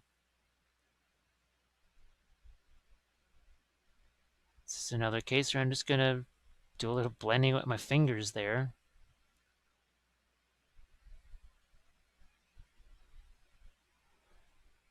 And you can see we've gotten a little bit of our green into here now.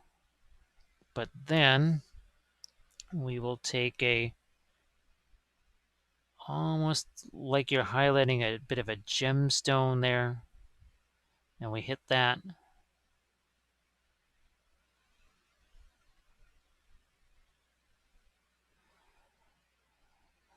Couple more white applications here, I think are maybe in order.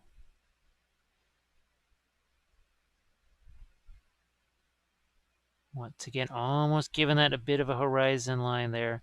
Now that just went a little wonky, so I'm going to take some of this brown here, and it's gone. Didn't take much, did it, to restore that?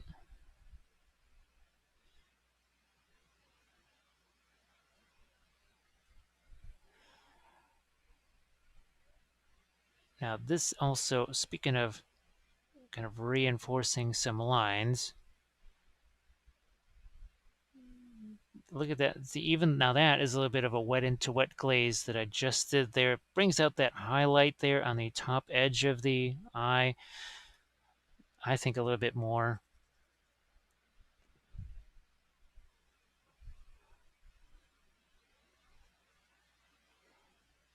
Now we also have a couple of these again, just if they don't see enough detail there when it's lighter, we're going to take our brown matter here and thin that down.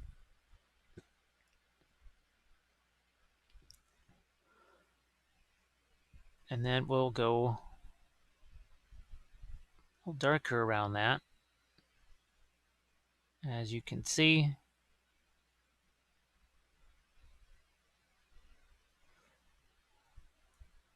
this line that went a little wonky, we fixed that up. Can always kind of go back and make adjustments. You can certainly do it with acrylics, and you can do it with oils.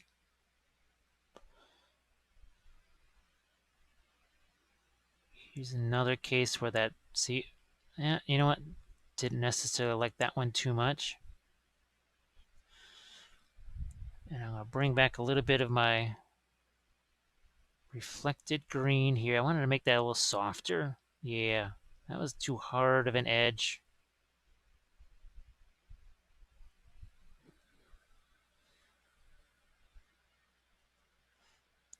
So what I'm going to do is there's just a couple of more of these that I'll have to do this on, and just to make sure that this doesn't end up being 5 hours long. And it is all exactly the same stuff that I've been doing here. What's more important for is to see all the freehand stuff too. But next up, what we'll want to do is hit some of our. Oh, let's get this over here. We got to do some of the final, like here we did on the seraphim, but we need to get some final highlights here on our all of our glowy things. And speaking of glowy things, we'll just hit a couple of these diode things too. So that'll be the next one before we kind of finish off big with the freehand, and we'll do that next. It's time to pick up the last of our highlights on the OSL and then some of these little things on the back here. I did throw out some more of the fluorescent orange. And I'll just straight away, we know we've got to hit that. And we know we have to just get a little bit of that onto the barrel. Good enough there. Now it gets a little more interesting as we try to manufacture something that is a little more opaque. Gotta get some of that fluorescent orange in there. You can see we're gonna take some of that well, basically our faux cadmium there. And just bring this over here. It's a little easier for me to reach. I do have to get a touch of white. This is where I think actually the fluorescent yellow oil paint might be an interesting possibility. So that's something that I might get at a certain point. You really never know how something's going to be until you actually have it and try it. So hopefully we'll be able to secure some of that. Now we're just going to drop a couple of these lights on the armor itself, a few other edges. Obviously the focus on the armor because, well, any kind of metal surface like that you would think is gonna just catch a bit of that sparkly firelight. Too much though can't, oh my god, it can really be too much. So it'll be interesting, especially since we've got two light sources to worry about here. And if going light in this way doesn't really bring about the results that I'm looking for, I might actually have to go the other way too and go darker. Although there's a lot of room here as far as getting lighter. There's a long ways to go. We established a pretty decent set of darks in here, I think.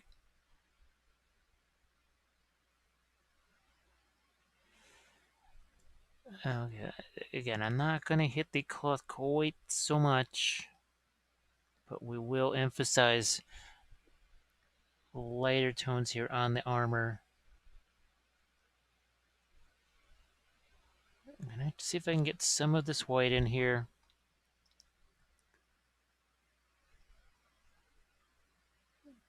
There. We even need to get a little bit of reflection too. It's not enough to just have that top surface. We've got to have some down there. And I'm thinking I'll just use the straight up fluorescent orange here. Well, that didn't work where it was supposed to go. And so we just wipe it away. That went very much awry, and it didn't take long to fix it.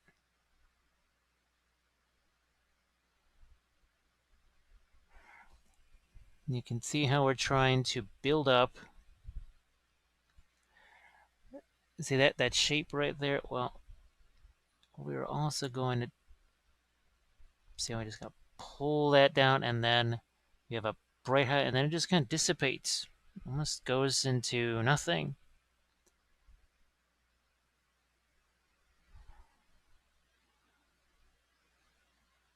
Let's see, we'll get a couple of edges on this here, maybe even on the fingers. I see that I've got to try and get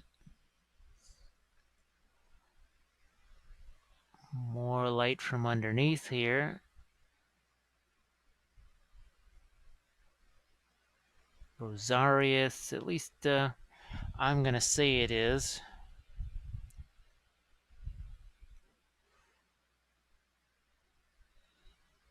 And if we can, now remember what I was telling you about when things dry, they tend to, well, dust will collect down there. Well, that's actually what there's a few times I'm running into essentially a little piece of lint or whatever. So when the brush kind of goes AWOL like that, sometimes it's just simply a matter of a piece of lint is sitting there that I just didn't notice before. It's a little weird, but I mean, even right there, there was another little piece of lint that I just didn't notice before.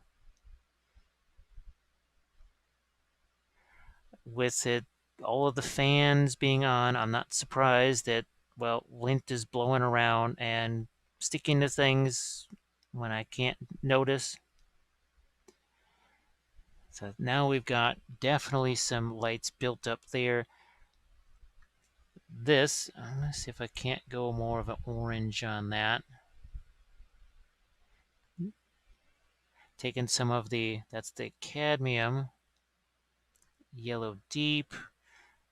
Effectively, what's happening here is we've got multiple reflections going on. We've got the light going on this, and then that bouncing the firelight back onto the armor. Crazy as that sounds. Okay, now let's get ourselves just a little bit of, and this is not necessarily going to be a greenish reflected light. It's going to almost be a whitish gray because, well, she's standing on some white, a white piece of marble here. So we'll reflect that. Now over here, I was kind of waiting to see just what the firelight would be like before I tried to do ambient highlights over here.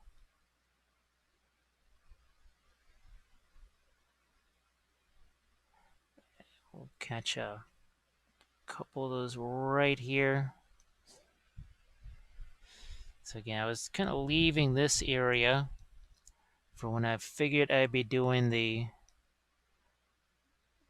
what remained of the brightest object source lighting.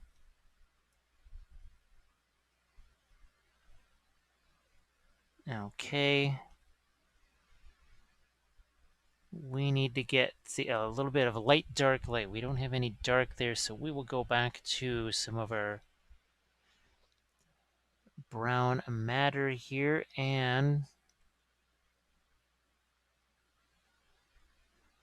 bring in some darks. And maybe even the same here too. I feel a little better about that.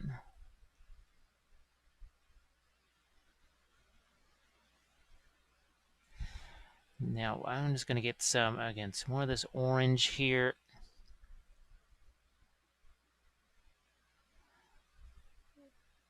Just a couple of areas here where I think I can sneak in some glow where it would it necessarily hit that? Maybe not. I don't know. And here, let's take our, before I forget, I'm going to get the wings here.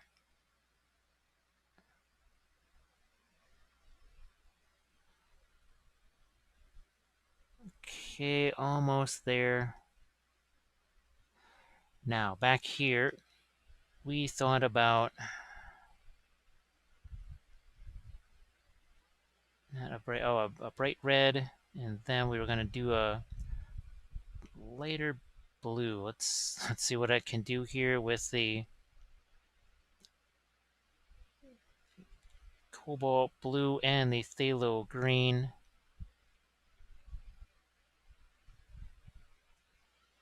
That's almost a bit more like the plasma color.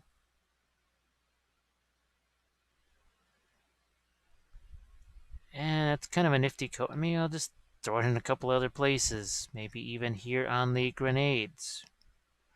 Maybe even a little bit of that here on this bolter. Ah, that's a neat little color right there. Kind of changes that around. I'm going to find a couple other of these here that have this panel right here, and we'll throw that same sort of a sky blue color into a few places here on some of these other elements. It's a well, it does follow along. The whole color goes somewhere. It must go everywhere. But it is going to give us, yeah, something a little more interesting there, I think. Maybe a little bit more of the phthalo green and the cobalt together.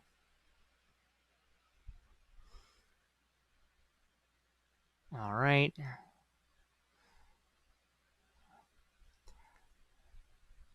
Once again, I'll just put a little bit of this in one area of the bolter here and leave it. Just that's good enough. And are there any others? Nope, that one doesn't have one. These don't have, this actually the Seraphim do have that same thing. Much to my surprise.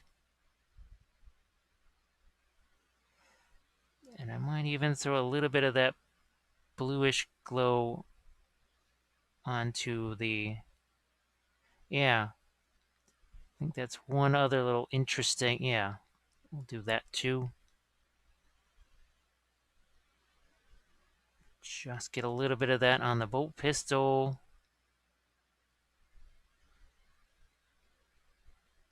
Maybe make this a bit more blue. And then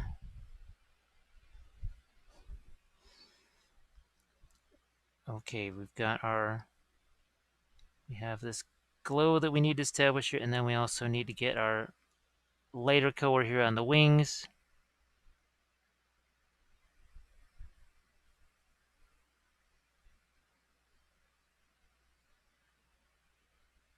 Do we need any more? This is also another thing I wanted to do. See that little bit of a highlight? That's mostly just kind of a, here, it's got a touch more phthalo green and a little bit of my fluorescent green maybe.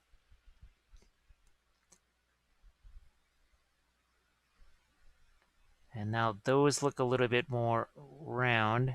You could hit them with a gloss thing or something like that too.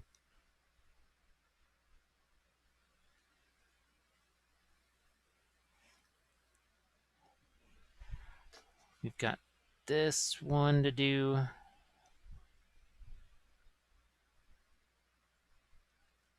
Again, we're going to put a couple of, say like maybe a line and some dots here.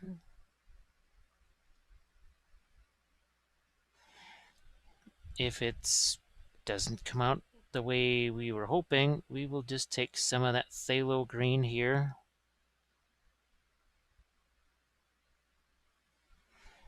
And some of it gets wiped away.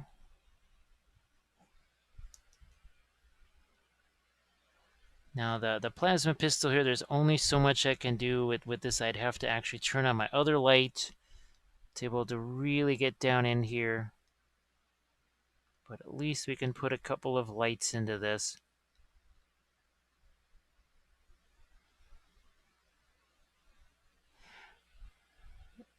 Even this, still not a pure white.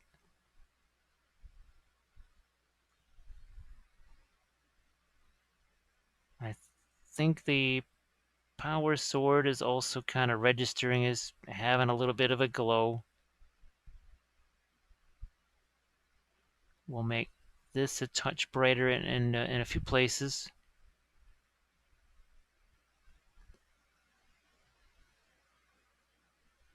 I mean, especially where it's closest.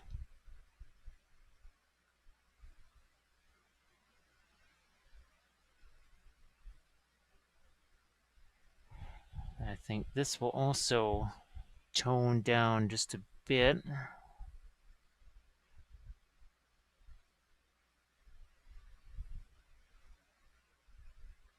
Ironically enough, less of a glow from the plasma thing and more a glow from these things over here.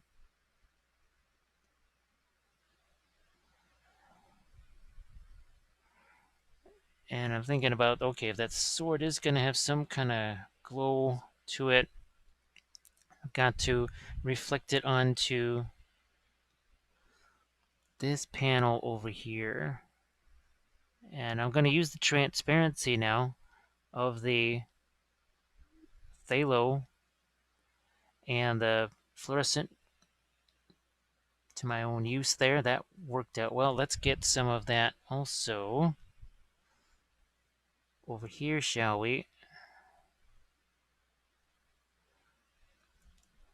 Got to get it onto the armor there somehow.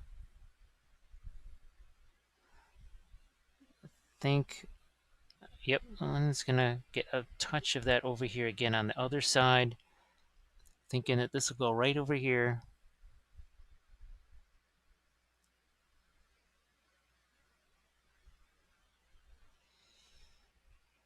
I know there's a lot of green and everything going on here, but well, that's how it goes.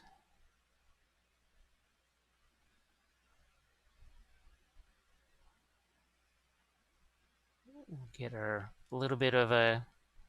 Do I need some more darker? I think we got the dark going pretty well there.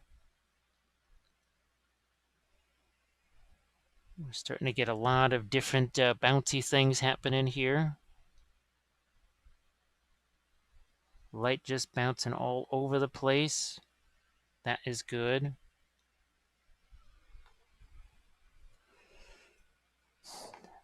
I'm just going to make sure we've got all of... Okay, those are all taken care of now.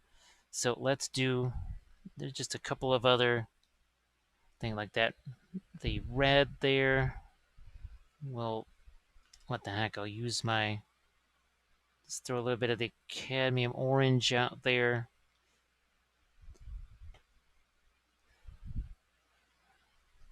Let's see if I can get any of this purple. Oh, I wanted some of the purple matter out here too. Also for the skin tone. To make those a little bit on the purple side. So, there we go. Some red.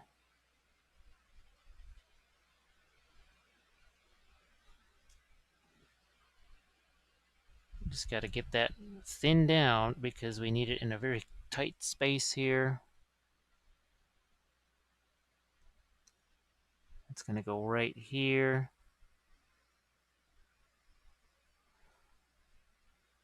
Going to just get a little more oomph into that purity seal. While I see it here, a little bit of orange there on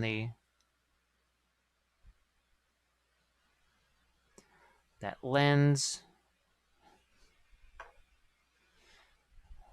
I think we already got that one. This does not actually have one.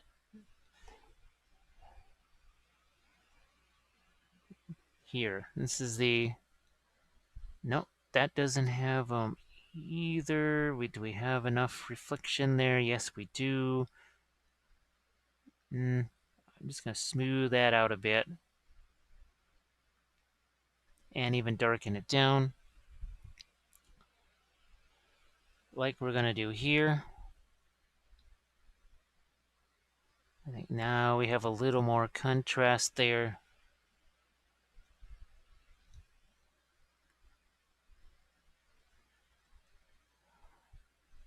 And we'll also darken some of the skull too. We've done this on a few of the other ones. That really helps there. We need to do that on this one.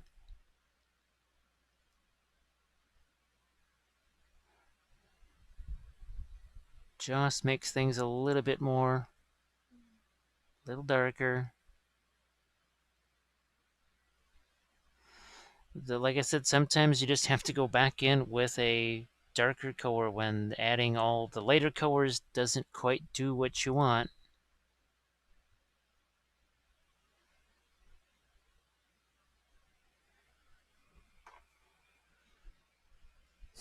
We'll continue now with adding our red to the back of this.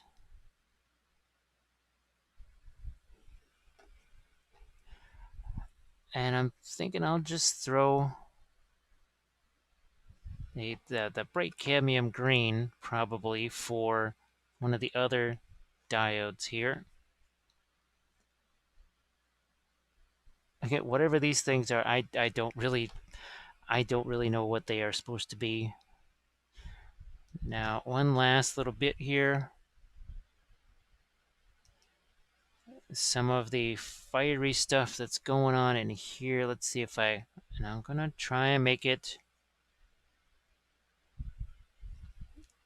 as liquid as possible so that it will sink down there just like we did in the beginning. That's more like it.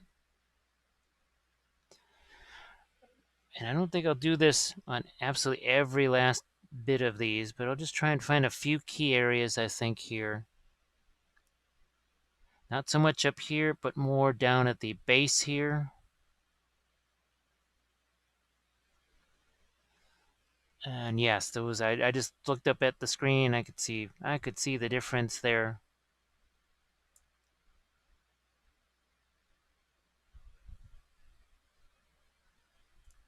And well, I just want to make sure that I've got. I think we were able to take care of a bunch of that.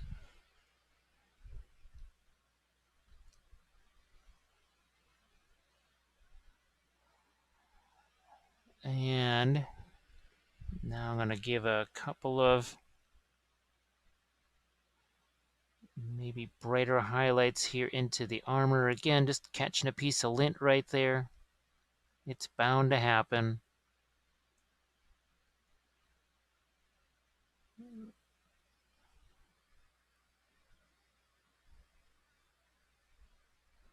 And I apologize if some of these are going off screen. There's just the angles are a bit tough to get to, needless to say. Got my phthalo here with some of the blue. I'm not even going to bother with the red over there. Going to go back to this orange. Gotta thin this down. And I'll see if I can't pop in a couple of brighter orange highlights in a couple places.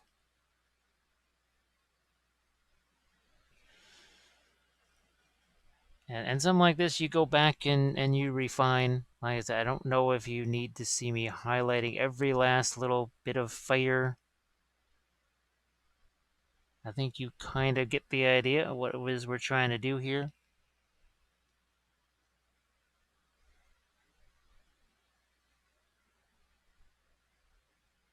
We'll just, yeah, I'm going to pop a few bits of other kinds of lighter. That wasn't looking terribly reflective. I don't know, maybe this is not supposed to be quite so reflective and shiny. I mean, if it was actual gold, it would be kind of melting.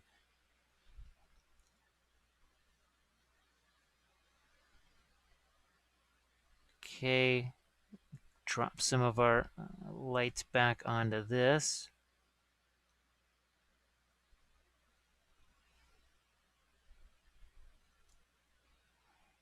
That starts to look a little bit more intense with the heat there.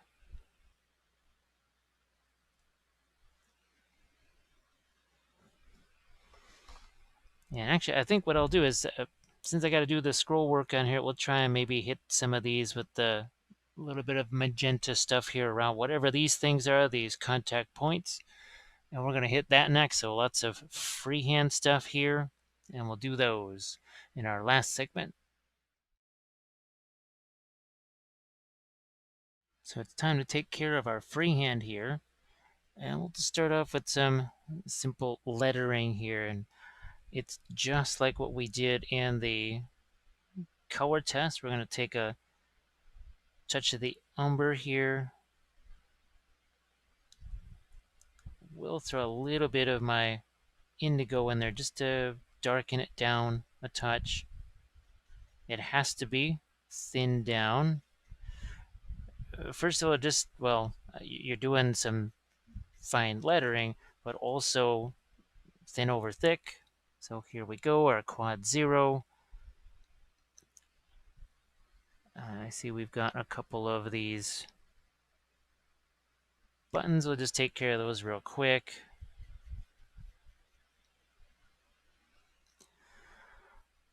And then let's do some kind of just some form of letters here. Remember, kerning is a big thing when you've got square letters next to round letters.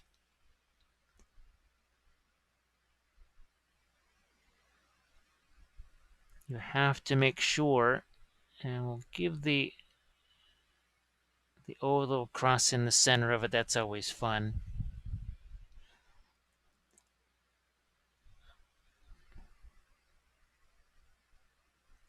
And here's what we mean. So we've got the L. Now the Y can't be way over here. The Y, part of the Y has to cross over the L just a bit. Otherwise, you get sort of a weird optical illusion there where the letter looks too far away, even though it's not necessarily. It will just look too far away.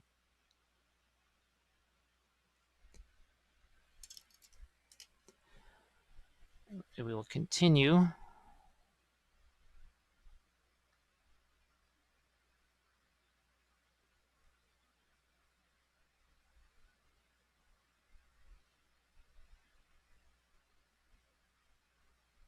And we'll just do our uncial A here, I think. But I've got to go back at fresh paint. I was kind of pushing it right there. Can only go so far when you're going wet over wet. If this was, yeah, I could just leave that sit there and dry and go back later. But I just wanted you to see what this looks like, how it is to paint it wet over wet, that it is possible.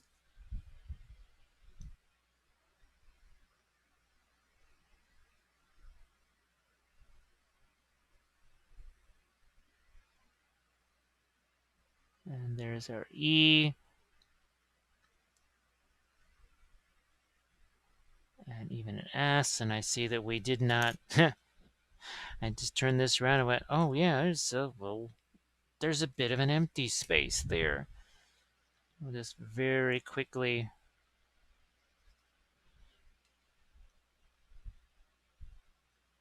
put something here, and we'll finish that off later. But let's get back to our design here.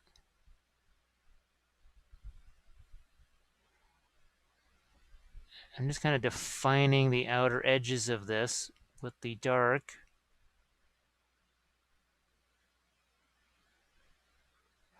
And even this, it's a little easier to work with because remember that was the very first thing that we did a while ago. And you can see how well that sticks.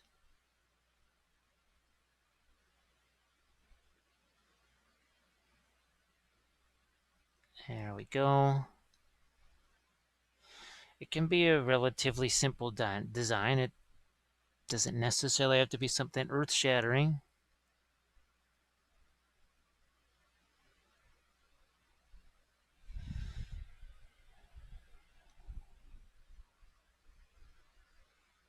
And I think I'm actually gonna, yeah, I'll go darker here too, because I was thinking of actually just maybe doing a little bit of a skull design like I showed you on the standard bear.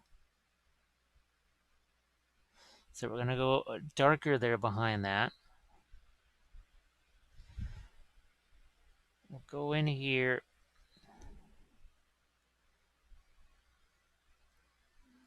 And we'll just do a little bit of an outline of a skull here. You can never have too many skulls in the whole grim dark thing.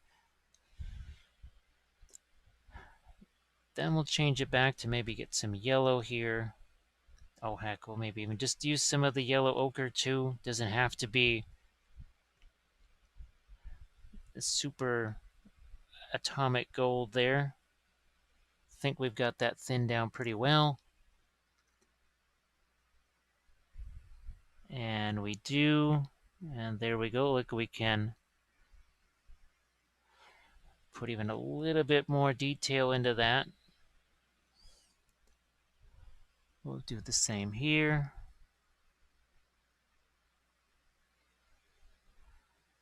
This is a little more difficult because that's going over a fold.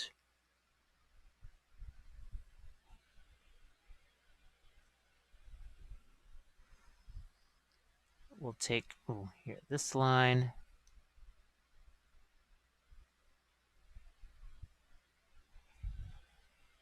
Do this again.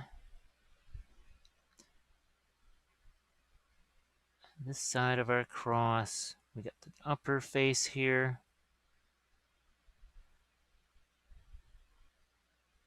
Again, we're just going to let that alone for a bit, just for spell here. And then we also need this lighter line.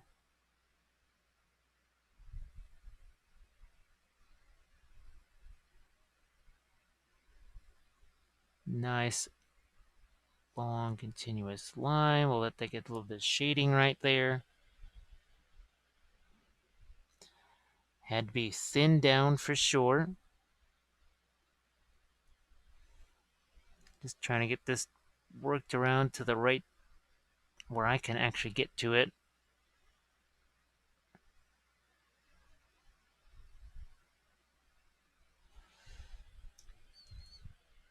And don't be shy about going back in here with darker tone, and we just clean up the line. So now we can, I think, get back to our skull here real quick.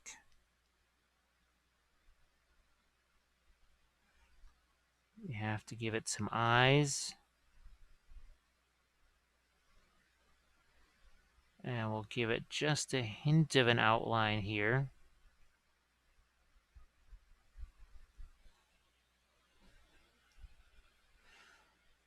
Go back to this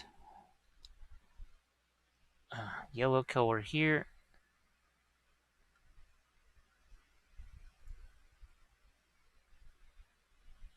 And there we go.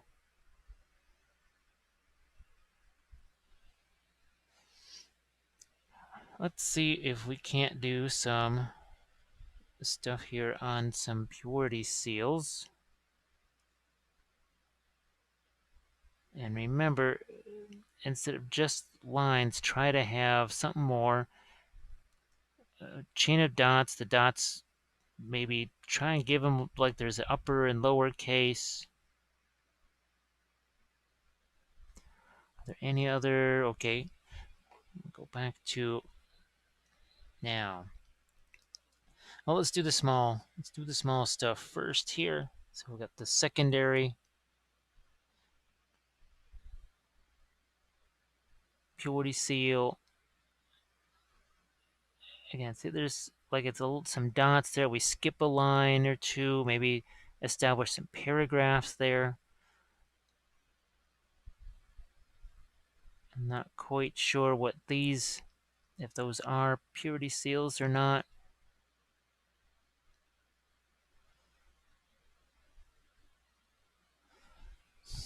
And we'll grab our other one here.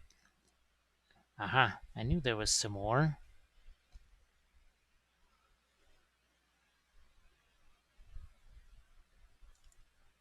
We've got this one up here. Once again, we're faking some text in there. And we've got these guys up here. I guess now they have decals for these things. Decals just make me bleed from several different places just thinking about them, so I would much rather just do some freehand type stuff. I don't want to take...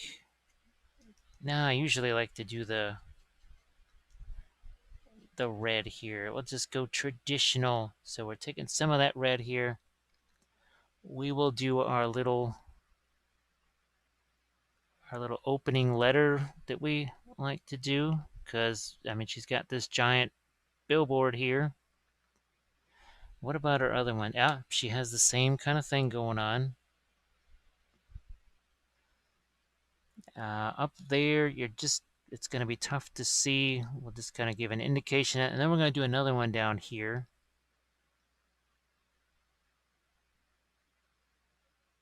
So there.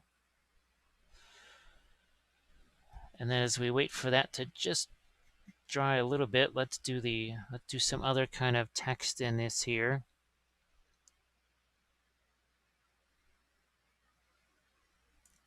Again, constantly trying to break up that line.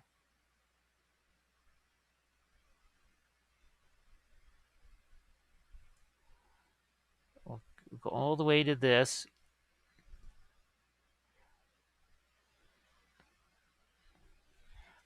Continuously trying to have some fun. There's just two. Okay, there's also this little thing down here. So there's actually a fleur-de-lis stuck down here. I was going to maybe try and throw in some kind of a design, and then I realized, nope, there's just too much stuff going on. Sometimes, again, a little less is a little bit more.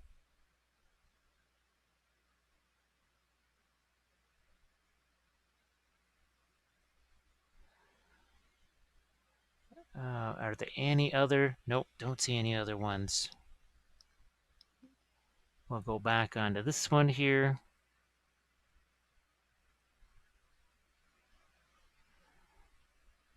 Hopefully, again, you can see how sometimes there's just one little dot. Sometimes the chain of dots is a little bit longer.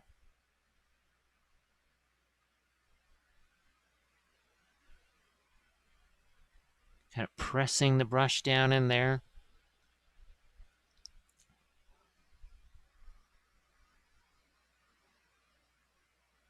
Using the quad 0.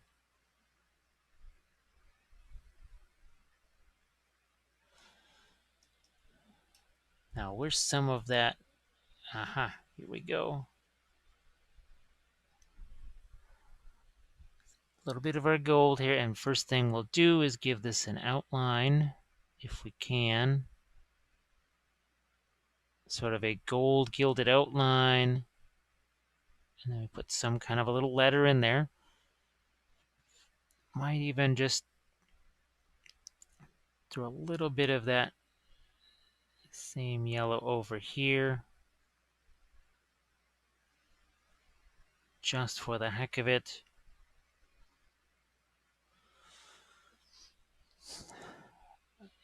This one also, yep, you can see that one. So we'll do that again.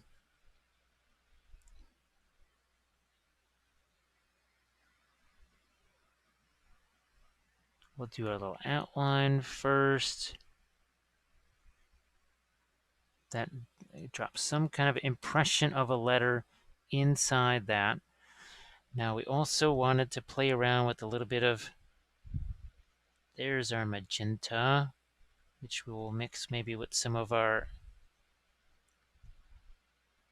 white over here with the plan. getting that around these, whatever these things are, kind of make it look a little bit more on the irritated side. I might even mix a little bit of my cadmium right into that.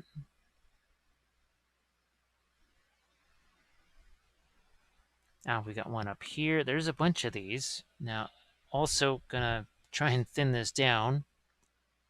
Heck, almost to the point where it's more like a glaze.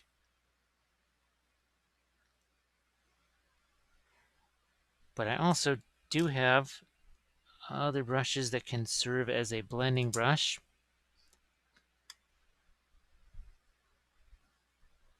Like this one here. Remember that the skin is pretty much dry, so when I scumble this around, it's just scumbling that kind of pale pinkish color there.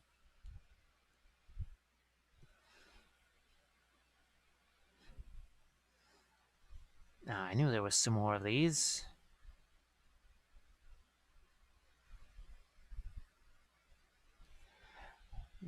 Again, I will try and almost make a bit of a glaze out of them.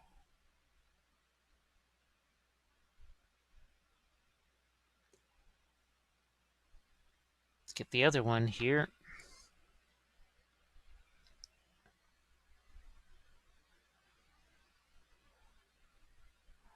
I mean, to a degree. If it gets too much, then you'll just sort of lose your skin tone color and say, wait, what's going on there?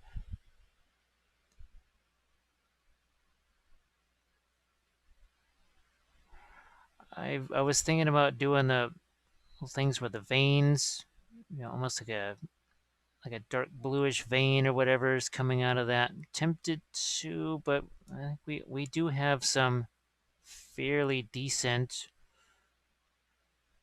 color happening there.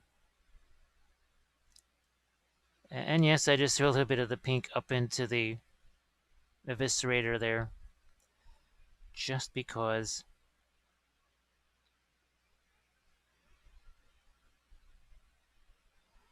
Now I will also double check yield object source lighting on this. I think there's a couple areas I could enhance just a bit. Get those a little lighter.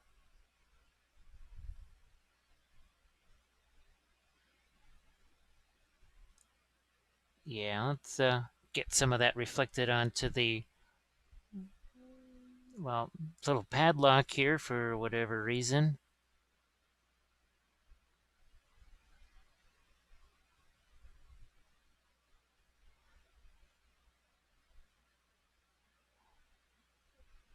And I think, okay, there's a touch more of it here.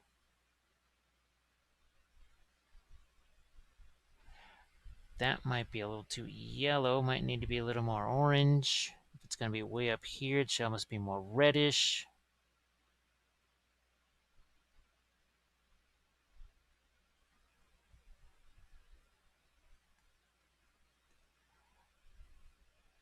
And as I said, I might even, sometimes these will change even more after the fact, because then I have a chance to kind of look at them compared to each other. Here, it's very much a heat of battle right here.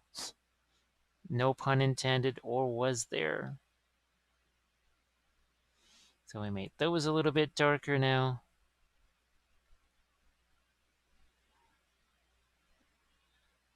Gonna tone that down somewhat. Where is my, let's see if I can't get a little bit, just a touch lighter here, closest to where the fire is, if I may.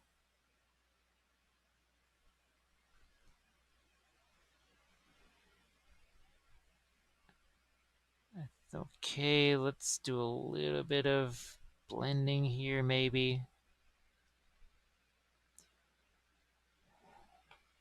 So we'll call that one complete. Let's see if we can push some of this around here.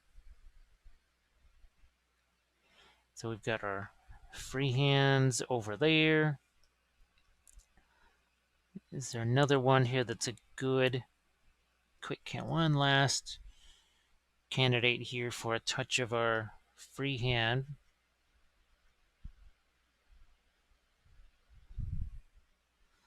Because this one's going to wrap over and around some curves here.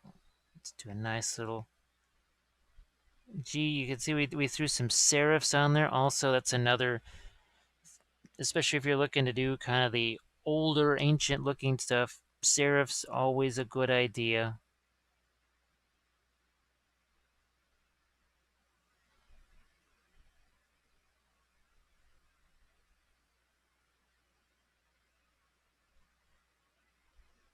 Let's just hit an E over here.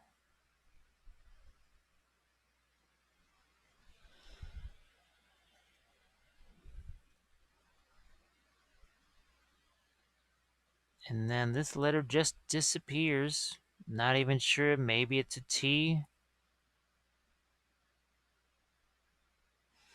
And even over here, lettering, not going to do a whole bunch. We just sort of, I don't want to say fake it, but we sort of fake it. Just whatever.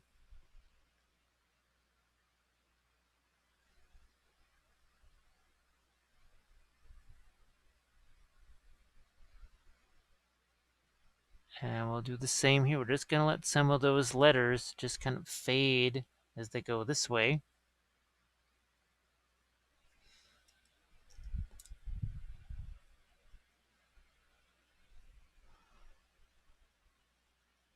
And as I see it here, I will throw a few more of my lighter colors there.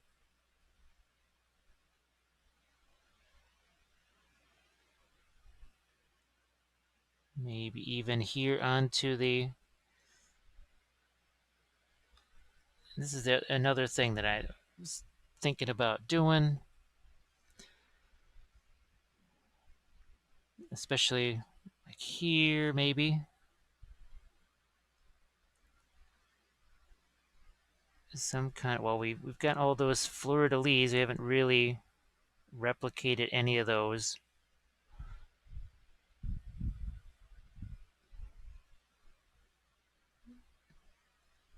It's not really an iconography that I always really was enthused about for my own sisters. I kind of preferred that whole Celtic sort of theme. That now we look like we've got the that as part of this split right here. And then maybe we even just give it a little bit of an outline here.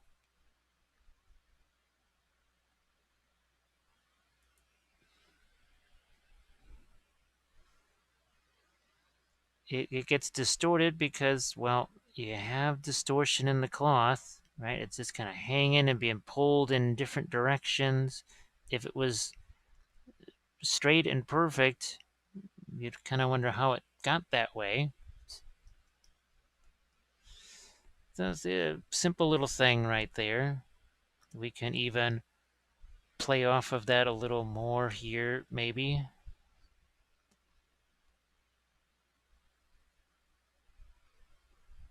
Just kind of do some sort of scrolly thing like this.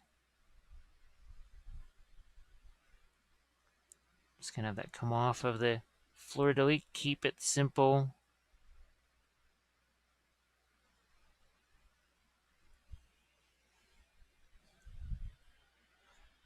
And then it's a matter of, you could cover this whole thing here in a bunch of squiggles and swirls and everything else.